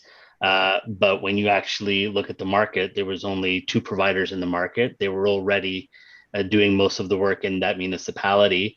And if they were to try and outsource it more, then the cost to the city would likely be buried within that cost would be the new capital that you're basically paying for that company. So really understanding whether that market exists and whether there's competition and there's an actual value out of that is a really key first step in any of those scenarios.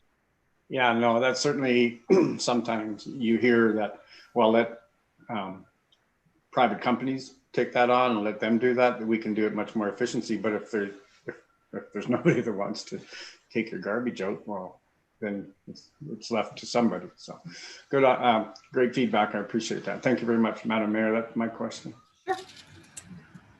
Anyone else? Councillor Jolly, Broadhead, Watkins, Hughes, we're all good? Okay, so next steps are the recommendation in the report asks us to receive it as information.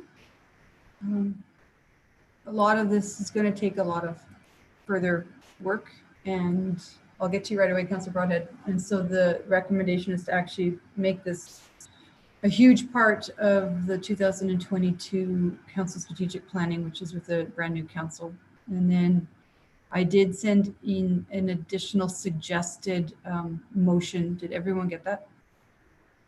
I could probably read it. I mean, I can move it, or if somebody else wants to move it, that would be great. Wes, were you putting up your hand for a question, or because you were ready to make a motion? I'm more for a question, but I haven't read your motion suggestion, so that might be my question. I'll just bring it up right now. I can put it in the chat too. But did you have another question? Yeah, this answers my question actually, Madam Mayor, because we were talking about it earlier and I see it, so that's fine. Okay, so do you feel like making the motion? Well, I certainly can. That would be my pleasure to do so. So now how are we going to do this? So I see in the chat, Renee's put what's in the report. Are we going to add yours to it then? If you so wish, I would love it. Well, that would be my choice. Okay. So that will be number 3 then? I'll just read it out. Okay. They've got the whole thing in the chat now. Okay, perfect. I move that the operational and fiscal review phase 2 final report, the final executive summary report, and the management response report attached to the agenda report dated May the 3rd of 2021 be received as information.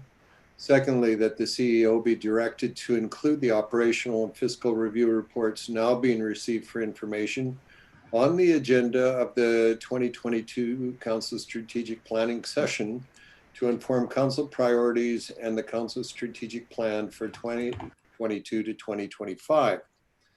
And thirdly, that administration prepare an implementation report by a date, Madam Mayor? Oh, yes. So, Mr. Scoble, I wanted to just check with you before I threw a date into that motion. Yeah, I would suggest our preference would be probably the second council meeting in June, so the 3rd week of June. I don't know if Ledge has that date handy. I can get it. I believe that would be the 21st. Yeah, 21st. Okay, implementation report by June the 21st that outlines opportunities that they are pursuing immediately and the anticipated savings, cost avoidance, new revenue associated with these opportunities. Further, identify any opportunities that could be action now, but require council approval. Awesome. Thank you, Councillor Broadhead. I'll let you enter some opening statements. Well, Madam Mayor, thank you very much. And thank you to Ernst & Young for completing this fine body of work. I know that Councillor Hughes and I have, because we're part of the Internal Audit Committee, have been through it a couple of times, as have you, Madam Mayor. And each time we hear it, just recognize the amount of work that went into it. And I believe that the city of St. Albert is well served by this. It keeps us current, keeps us relevant, and keeps us on top of the action that goes on in our community. And I believe these sorts of studies give great confidence to our constituents that the work that is being done by our community is being done well. I also appreciate that this is, we're going to extend it to the next council because the timelines around implementation certainly extend beyond our mandate and into the new council's mandate. So I appreciate that. But I'm also of the opinion that that we should do all that we can the days that are offered to us. And this reflects some of the conversation that we had in camera around how we could bring forward what can be actioned right now. And so, Madam Mayor, I appreciate you putting words to that comment and reflective of the third part of this motion. So. All right. Anyone else have any comments about the review? Councillor Mackay. Yeah, I'll just step in and just reiterate some of the comments by Councillor Broadhead, and thank you for your great opening comments. And I see this as and thank you, Ernst & Young, for your excellent work. And but you know, it's given us a menu of opportunities that we can now choose from.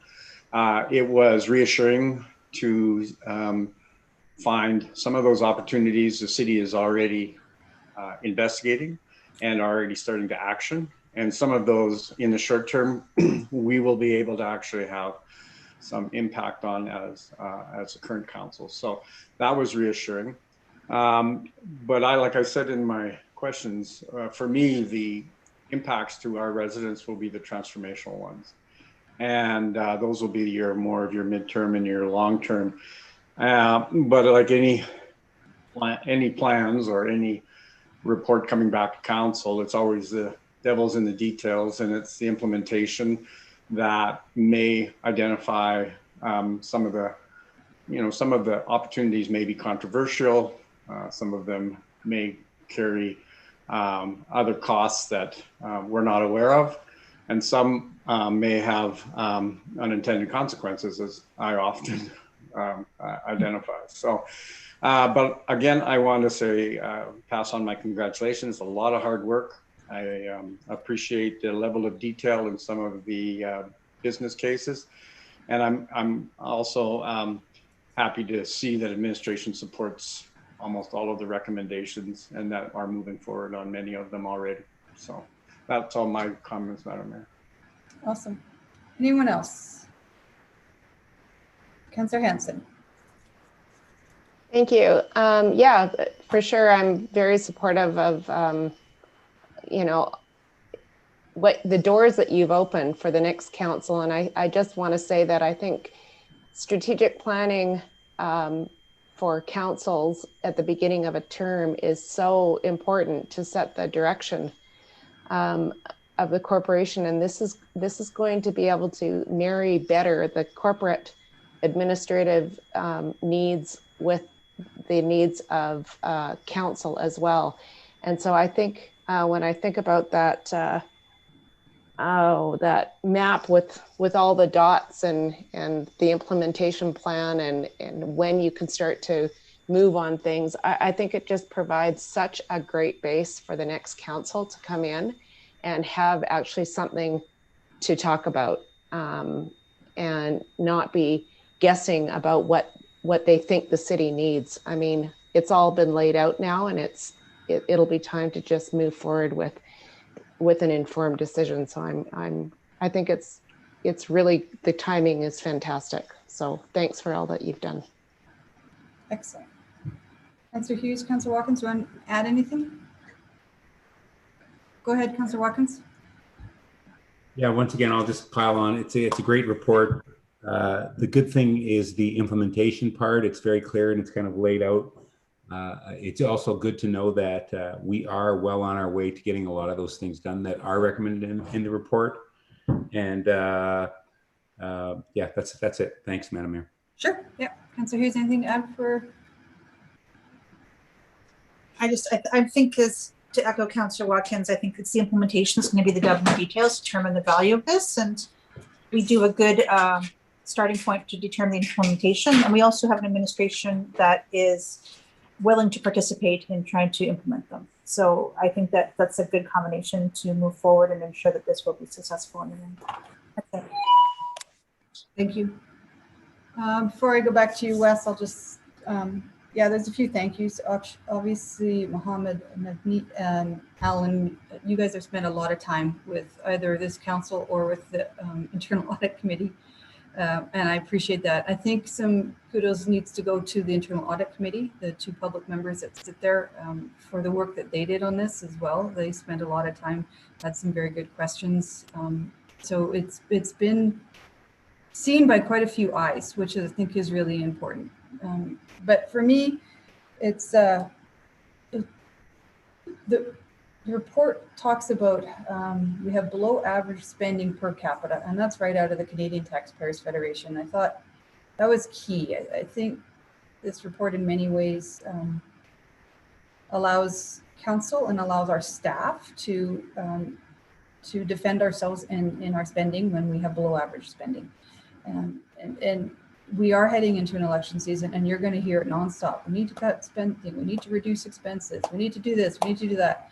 This report highlights that our municipality, better than many out there, are already doing that. And that's our continuous improvement program. And that's Kevin and his staff working so hard to cut expenses, keep taxes low. Priority-based budgeting was introduced this term.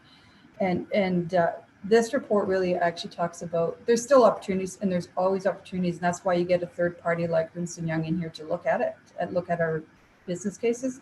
But all the short-term stuff has really already been picked off that tree. And the fruit now that we have to pick is much higher, and we're going to need to reach for it. So political decisions are ahead for either this council or the next council, because lots of these recommendations probably won't be easy or accepted well by our community. So it's going to be good conversations ahead. But we started this just over a year ago now because of COVID. Probably should have been done whether COVID hit or not. I do believe that these kind of reviews are important, and that was actually described in the report and how many municipalities are actually going down this route. So I'm just super pleased, and I think this is an opportunity for not just the city and the council, but even the community to celebrate what we've got in front of us. So I have nothing further. Councillor Broadhead, you can close. You're muted.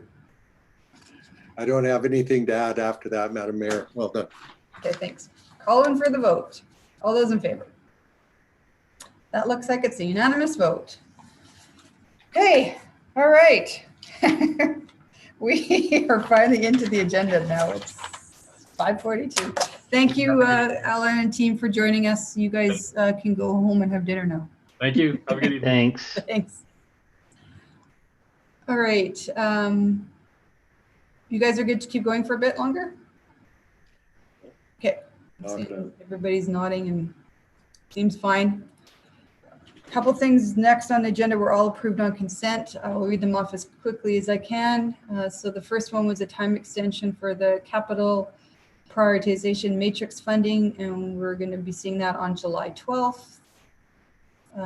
Another time extension for the Indigenous portfolio, and that's going to be coming back to us after the election in Q4. So we will schedule that. And then the next three were all first readings.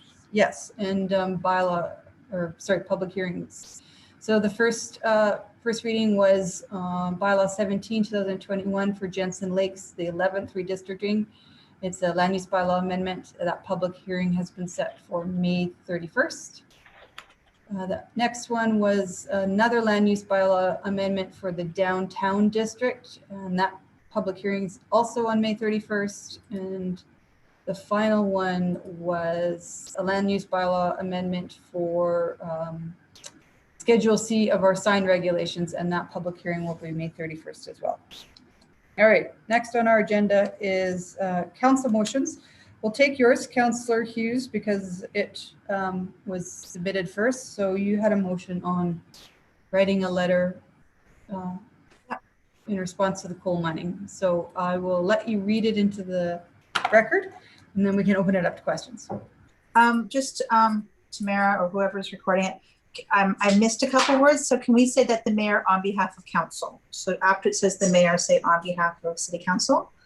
Write a letter to the government of Alberta requesting review of the impacts of strip mining in Alberta's Eastern Mountains, that municipalities are consulted as stakeholders on future coal policy changes, and a moratorium is placed on ongoing coal exploration until after an independent and extensive public consultation has occurred and replacement coal policy is in effect. All right, before I accept that, I'll open it up for questions. Is there any questions? Go ahead, Councillor Jolly. Thank you. This is just to Councillor Hughes. Just considering the terms of reference of the committee doing the review, would you consider it friendly to add including water and land use? Yeah, sure. Where do you want it? You want it at the, where you suggest, just so that they know where it is, where would you suggest those words be added? So maybe after coal policy changes, including water and land use. Okay, so and a replacement coal policy, including water and land use, is in effect. Is that what you're suggesting? Yeah, I take that as friendly. That's all. Thank you. Okay. Any more questions? I think we have Trevor here because we'll be writing the letter if anyone has questions for Trevor. All right, seeing none, Councillor Hughes, I accept your motion. Go ahead. We've already heard from residents who have brought forward their concerns about the potential problems that could come with coal mining and potential pollution that could happen as a result of it. And the concerns that I have is that this is talking about the potential for impacting our water supply. And once you start tainting a water supply, it's those effects just don't come undone. And people require two things to live. They need air and they need water. And so the preciousness of making sure that the water is as clean as possible, in my mind, is of paramount importance. So I realize that they've already started some level of review, but I also believe that we need to be clear about our stance on this. I understand that the AMA has already done a letter, but I think that for the government to really understand the impact of what they're doing, we need to have as many communications from many organizations, cities, municipalities, and individuals to make it clear to them that disregarding the real potential effects of what's happening or could happen to our water supply needs to be paramount in the discussions, and that the people who are impacted by it need to be consulted before, after, and during to make sure that our healths are not being impacted by this. So I respect the fact, Mayor, that there was mentioned about the earlier discussions that the AMA has sent a letter. But I also believe that having our voices added to it individually will only help to make sure that they understand that this is not something that we consider one voice will speak on behalf of us. And I really encourage residents to also take 5 minutes and send out a letter to the government and tell them that they also want to make sure that proper consultation is being done. So that way we don't defer this responsibility to another level of government, organizations, or anything else, but we really make sure that they understand that our water and the purity of our water is not just simply going to be moved forward into like coal policy and having the effects of those negative effects disregarded or downplayed when the consequences could be devastating. So, and we've also seen in other municipalities which have had coal mining and had the long-term effects happen to their water supply, and now are trying to figure out a way to address it, and generally unsuccessfully. So before disaster strikes, I think that government needs to really stop and think about what they're doing. And I don't personally think that what they've done to date is sufficient. They could do more and recognize what these changes could do to millions and millions of people and the quality of their water. So that is why I brought this forward. That's it. Anyone else on debate here? Councillor Hanson, then Councillor Jolly. Thanks, Madam Mayor. I understand where you're coming from with this, Councillor Hughes, but I think that there is some work being done in terms of working with government, trying to figure out what their next steps are. AMA, as mentioned, is working towards this. I know that the NSWA, the North Saskatchewan Watershed Alliance, we've provided information to municipalities if they want it around some of the effects of open pit coal mines. I just think that at this point in time to request a review of the impacts, I don't know when a review will actually be ready. Like I'm not sure what we're looking for in this review. I think I would be more supportive if we were writing a letter to government, a letter of concern to the government around consultation and perhaps mention impacts to our Sturgeon River and potential impacts, but I'm just not quite in favor of the wording as it stands. So I won't be supporting it, but I certainly understand the intent that you're trying to go ahead with. I think that the government hasn't heard the end of this, and this is going to be a conversation that keeps going for a while. So, which I think municipalities, they know, will need to be a part of. Thank you. All right, Councillor Jolly, and then Councillor Butthead. Thank you. So I will be supporting this motion, more because I think we need reminders that our residents need to keep the pressure on, especially in terms of the water and land use. Right now, the consultation that's being done explicitly excludes consideration of those two factors in Alberta. I just want this to be one more tool to remind the government that this is something that is important to Alberta, and that we value our water and our beautiful forests. So that's all I have. Thank you. Sure. Councillor Broderick. What Natalie just said. I'm not sure I can improve on that. I certainly support you in this. I appreciate your comments as well, Councillor Hanson, but anytime we can raise a voice and concern around these sorts of issues, I think it's a positive thing. Thank you. Anyone else want to get in on debate?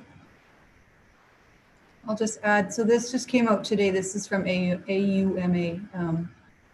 Dear Minister Savage, this is from Barry. I'm writing on behalf of Alberta urban municipalities to thank you for suspending all Category 2 coal explorations pending the completion of the public consultations. AUMA looks forward to participating in this consultation. We trust the engagement of local government representatives will be inclusive and comprehensive so that consultations remain effective and credible. In addition to meaningful consultation with local governments, AUMA believes that the Coal Policy Committee's terms of reference must be holistic and include both water and land use. There you go, Natalie. We understand that this will require collaboration between provincial ministries.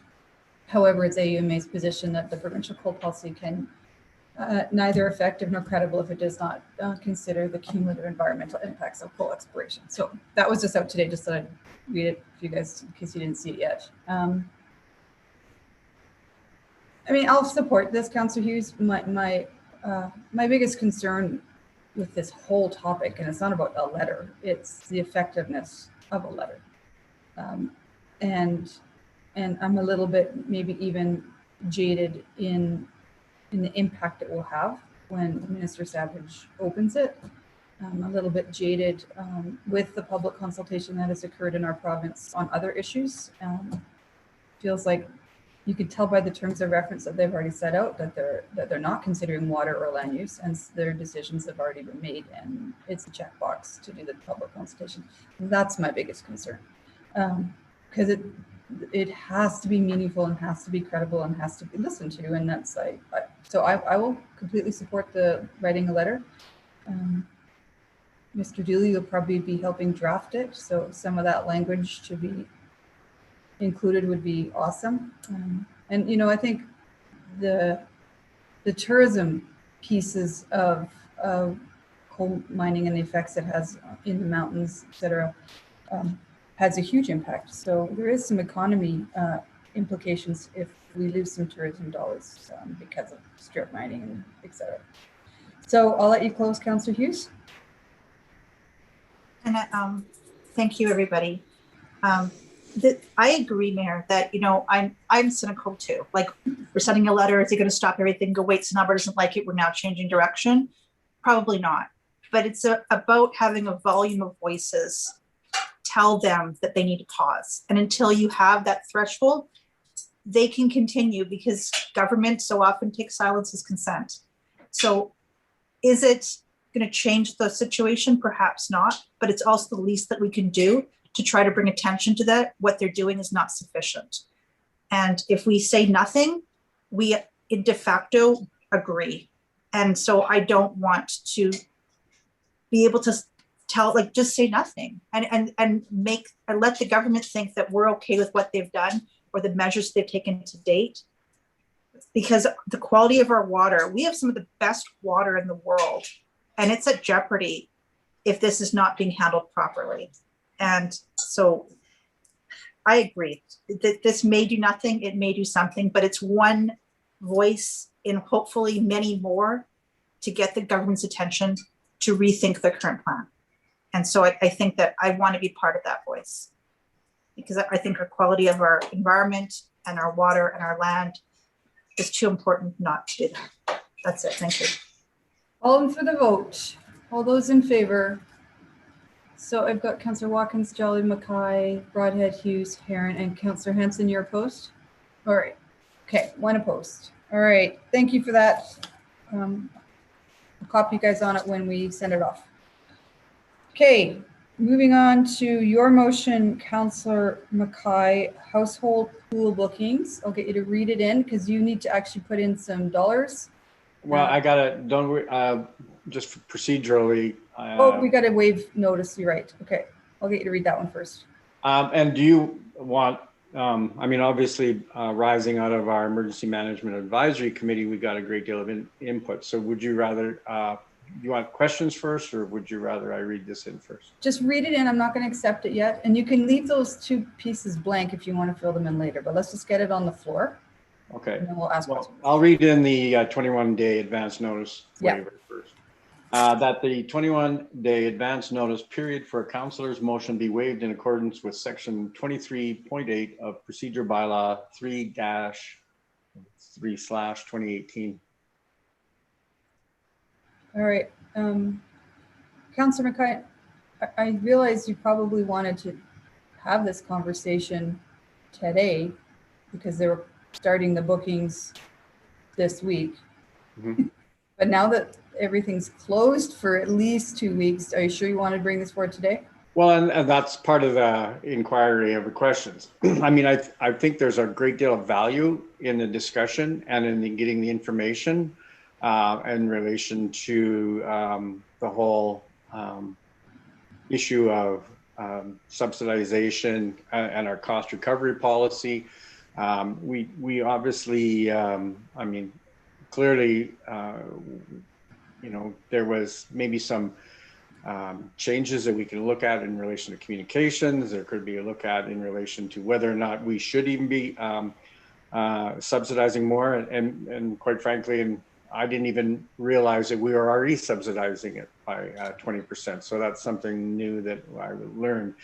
I mean, I think we need to have this discussion sooner or later, because I mean, there still might be a case made to subsidize some of this based on some arguments that I'm putting forward. And, but again, where do we find the dollars from? And I realized that maybe when I was writing this, the COVID-19 supports wasn't necessarily the right funding source, but we need to maybe have a discussion and around whether or not we want to look at further subsidizing not only pool activity, but maybe other activities as we struggle out of the pandemic and the impacts it's having on our residents and particularly families. So, okay. Yep. So, I mean, I think we have enough information too from the emergency advisory that nothing's going to change if we either debate it today or. True, but I mean, that long-winded response to your initial question was, if we put it off until it would have normally come back, I don't think we're going to necessarily lose anything, but I think we need to have a discussion, or I believe we need to have the discussion. Any comments on waiving? Councillor Hughes, you got your hand up. Thank you. Like, hi, Councillor Hyde. So I would really suggest that we just wait for the 2 weeks and get a proper backgrounder, because Premier Kenney just announced he's planning to do a bunch more restrictions tomorrow, so it doesn't look like anything's going to be improving in the next couple of weeks. And I think that we need to know what the number per hour is going to be before we even discuss the motion, right? So I understand when we brought forward, it was like a you know, I thought, yeah, we should discuss this immediately. But since the 7 days have occurred, a lot more changes have happened. And I think that it would be, personally, if it were me, I would wait the 2 weeks, get the backgrounder, find out what kind of efficiencies administration can do without increasing the level of subsidization, perhaps. And, you know, and then have that discussion, because like, as you said, with the emergency, nothing's going to change in the next couple of weeks. And I seriously doubt it's going to open up. So I personally, I would like to see a backgrounder on what administration has to say, which would require a couple more weeks. So if you're willing, that's what I would recommend. And I'm trying to remember my procedure bylaw, but I'm pretty sure if even one of you votes against waiving, then it has to be unanimous, does it not? Yeah. Does it have to be unanimous? Well, if one of my members of council is not prepared to debate, then they're not prepared, right, to vote. I mean, so did somebody say no? I didn't say no. Unless Marta can. Can't remember. I feel like it's 2/3. 2/3? No, the resolution just has to pass. Oh, okay. All right. So any more comments on waiving notice? Go ahead, Councillor Broadhead. Yeah, well, if it's not going to matter whether we wait 2 weeks or not, I had some questions around not only the subsidization level and the source of funding, but what sort of, like other places are putting constraints in around, you know, you can only book once per family, that sort of thing. And I too would like to hear administration weigh in on those things. Councillor Mackay, I think you got a great motion here. Just, I got questions, and anyway, that's my thought. Yeah, and I think probably Councillor Jolly and Mackay and I have a bit of an advantage because we were part of the emergency committee meeting, and all those questions pretty much were answered this morning. So, but we could get a presentation or put into a backgrounder if we delay this today. Councillor Watkins? Yeah, I just had a question. It's we seem to waive the 21-day advance notice for councillor motions quite a bit. I've almost forgotten what the purpose of it is. Can somebody remind me why we needed 21 days in the first place? Because we seem to waive it a lot. It doesn't seem to matter. Generally, it's just to give us the administration a time to prepare a backgrounder. That's it? Yep. The administration time? Okay, thank you, Mohammed. You know, Madam Mayor, I mean, certainly that was part of what I was going to ask in relation to the questions that we had. And based on, we didn't have the new information that Councillor Hughes just presented until I just looked at it. So, I mean, obviously we're moving into another level or potentially another level. And actually, if 2 weeks gives administration a little bit more detail to do a backgrounder, then I'm fine with that, because I don't think moving it forward at this particular time is time sensitive. Okay, so you're okay. It's your motion. No, I'm fine with it as long as the motion stays on and comes back through agenda committee. I'm perfectly happy with that, and just putting it off to the normal time. I think agenda committee had it May 17th coming back. We're going to have that conversation sooner or later, because you know, maybe by July we're going to be needing it, but I'm not sure whether or not, but I'll leave it up to agenda committee to find a time or a slot for it. Okay, so we're not putting it on the floor today. I don't think it's necessary. Okay. So Councillor Hughes, I saw your hand go up. Was that just cross fingers? Okay. I just want to reach out, Mr. Scoble. I really appreciate all the work that your staff has done in relation to not only preparing backgrounder, or not a backgrounder, a council inquiry, just on initial information. And I really appreciate all the hard work that they have done over this past weekend, since we were notified that we are now under enhanced restrictions. So thank you very much. And I would suggest then, between now and when this is actually in front of us, you land on a subsidized number and you land on a funding source. Well, so I would, and I would seek, that's my other point I was going to ask Mr. Scoble, is if either I can have the conversation before, or the backgrounder could identify potentially a range or and a funding source? Because I mean, as we heard today, I don't think the COVID-19 supports was ever meant to be subsidized or be a grant. And we're certainly seeing with the latest measures that we may not have enough funds in that account. Yeah, so I mean, Mr. Scoble's always very open to working with any member of council on a motion, so I'd get in touch with him. I see him right here in the upper right-hand corner. All right, so we're going to move on because we're not doing this one today. We're on to agenda item 10, information requests, notice of motions or announcements. Councillor Hughes and then Councillor Broadhead. Thank you. I was just going to read in that motion that I mentioned earlier that the $69,000 2021 additional growth assessment revenue be transferred from the growth stabilization reserve to increase the annual pay-as-you-go capital funding contribution by that same amount as of 2022. And Mr. Scoble, to your staff, I don't know if that's the right wording, so they're welcome to, they know my intention. I know Diane knows what I'm trying to do. So if the word needs to be changed, please let me know, because I know what I'm trying to do and I don't want it to be confusing. So that's it. Thank you. Okay. Councillor Broadhead.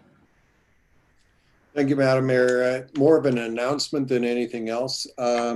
So I received a call from somewhat of a distraught citizen this last week, and he related that someone in our community, in an attempt to, I guess, make a statement around the freedom of speech within our country, decided to post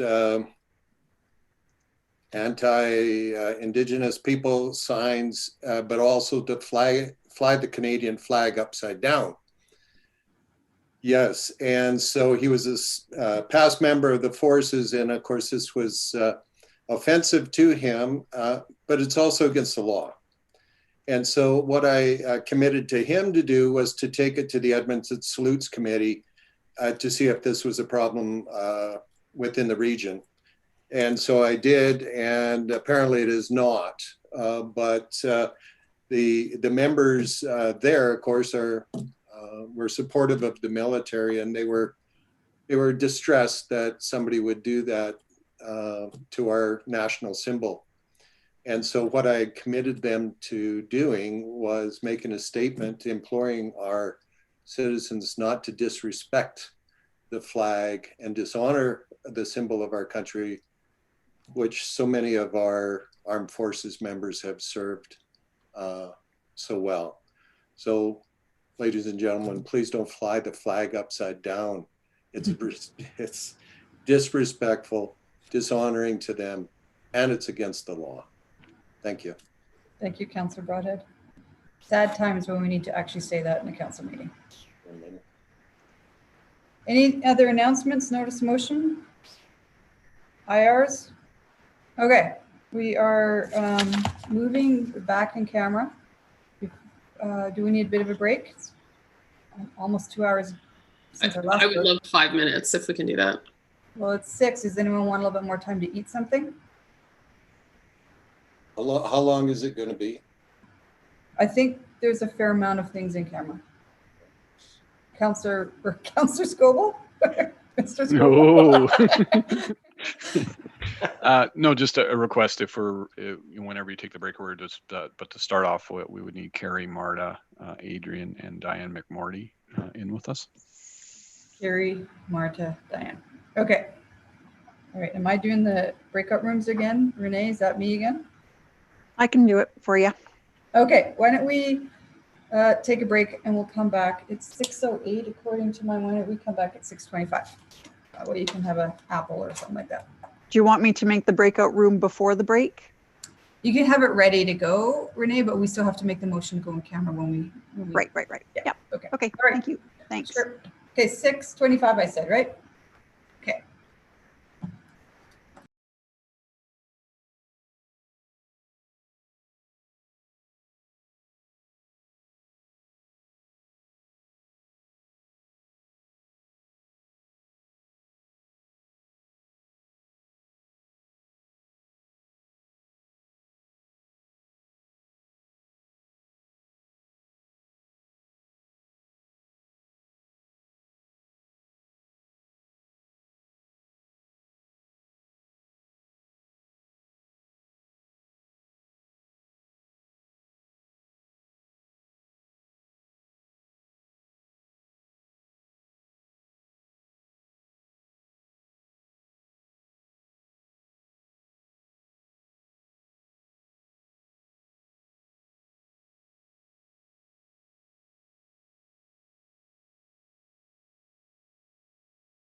Sorry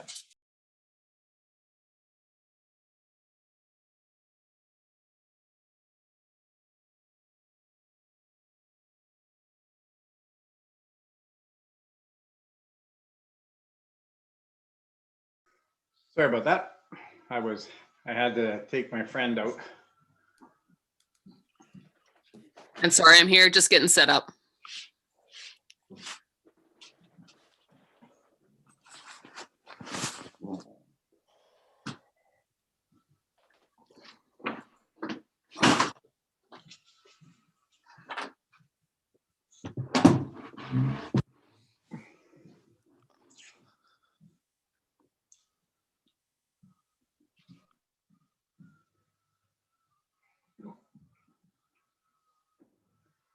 Hey, Dax, we're in camera. You can't tell anybody. Okay, we'll get started.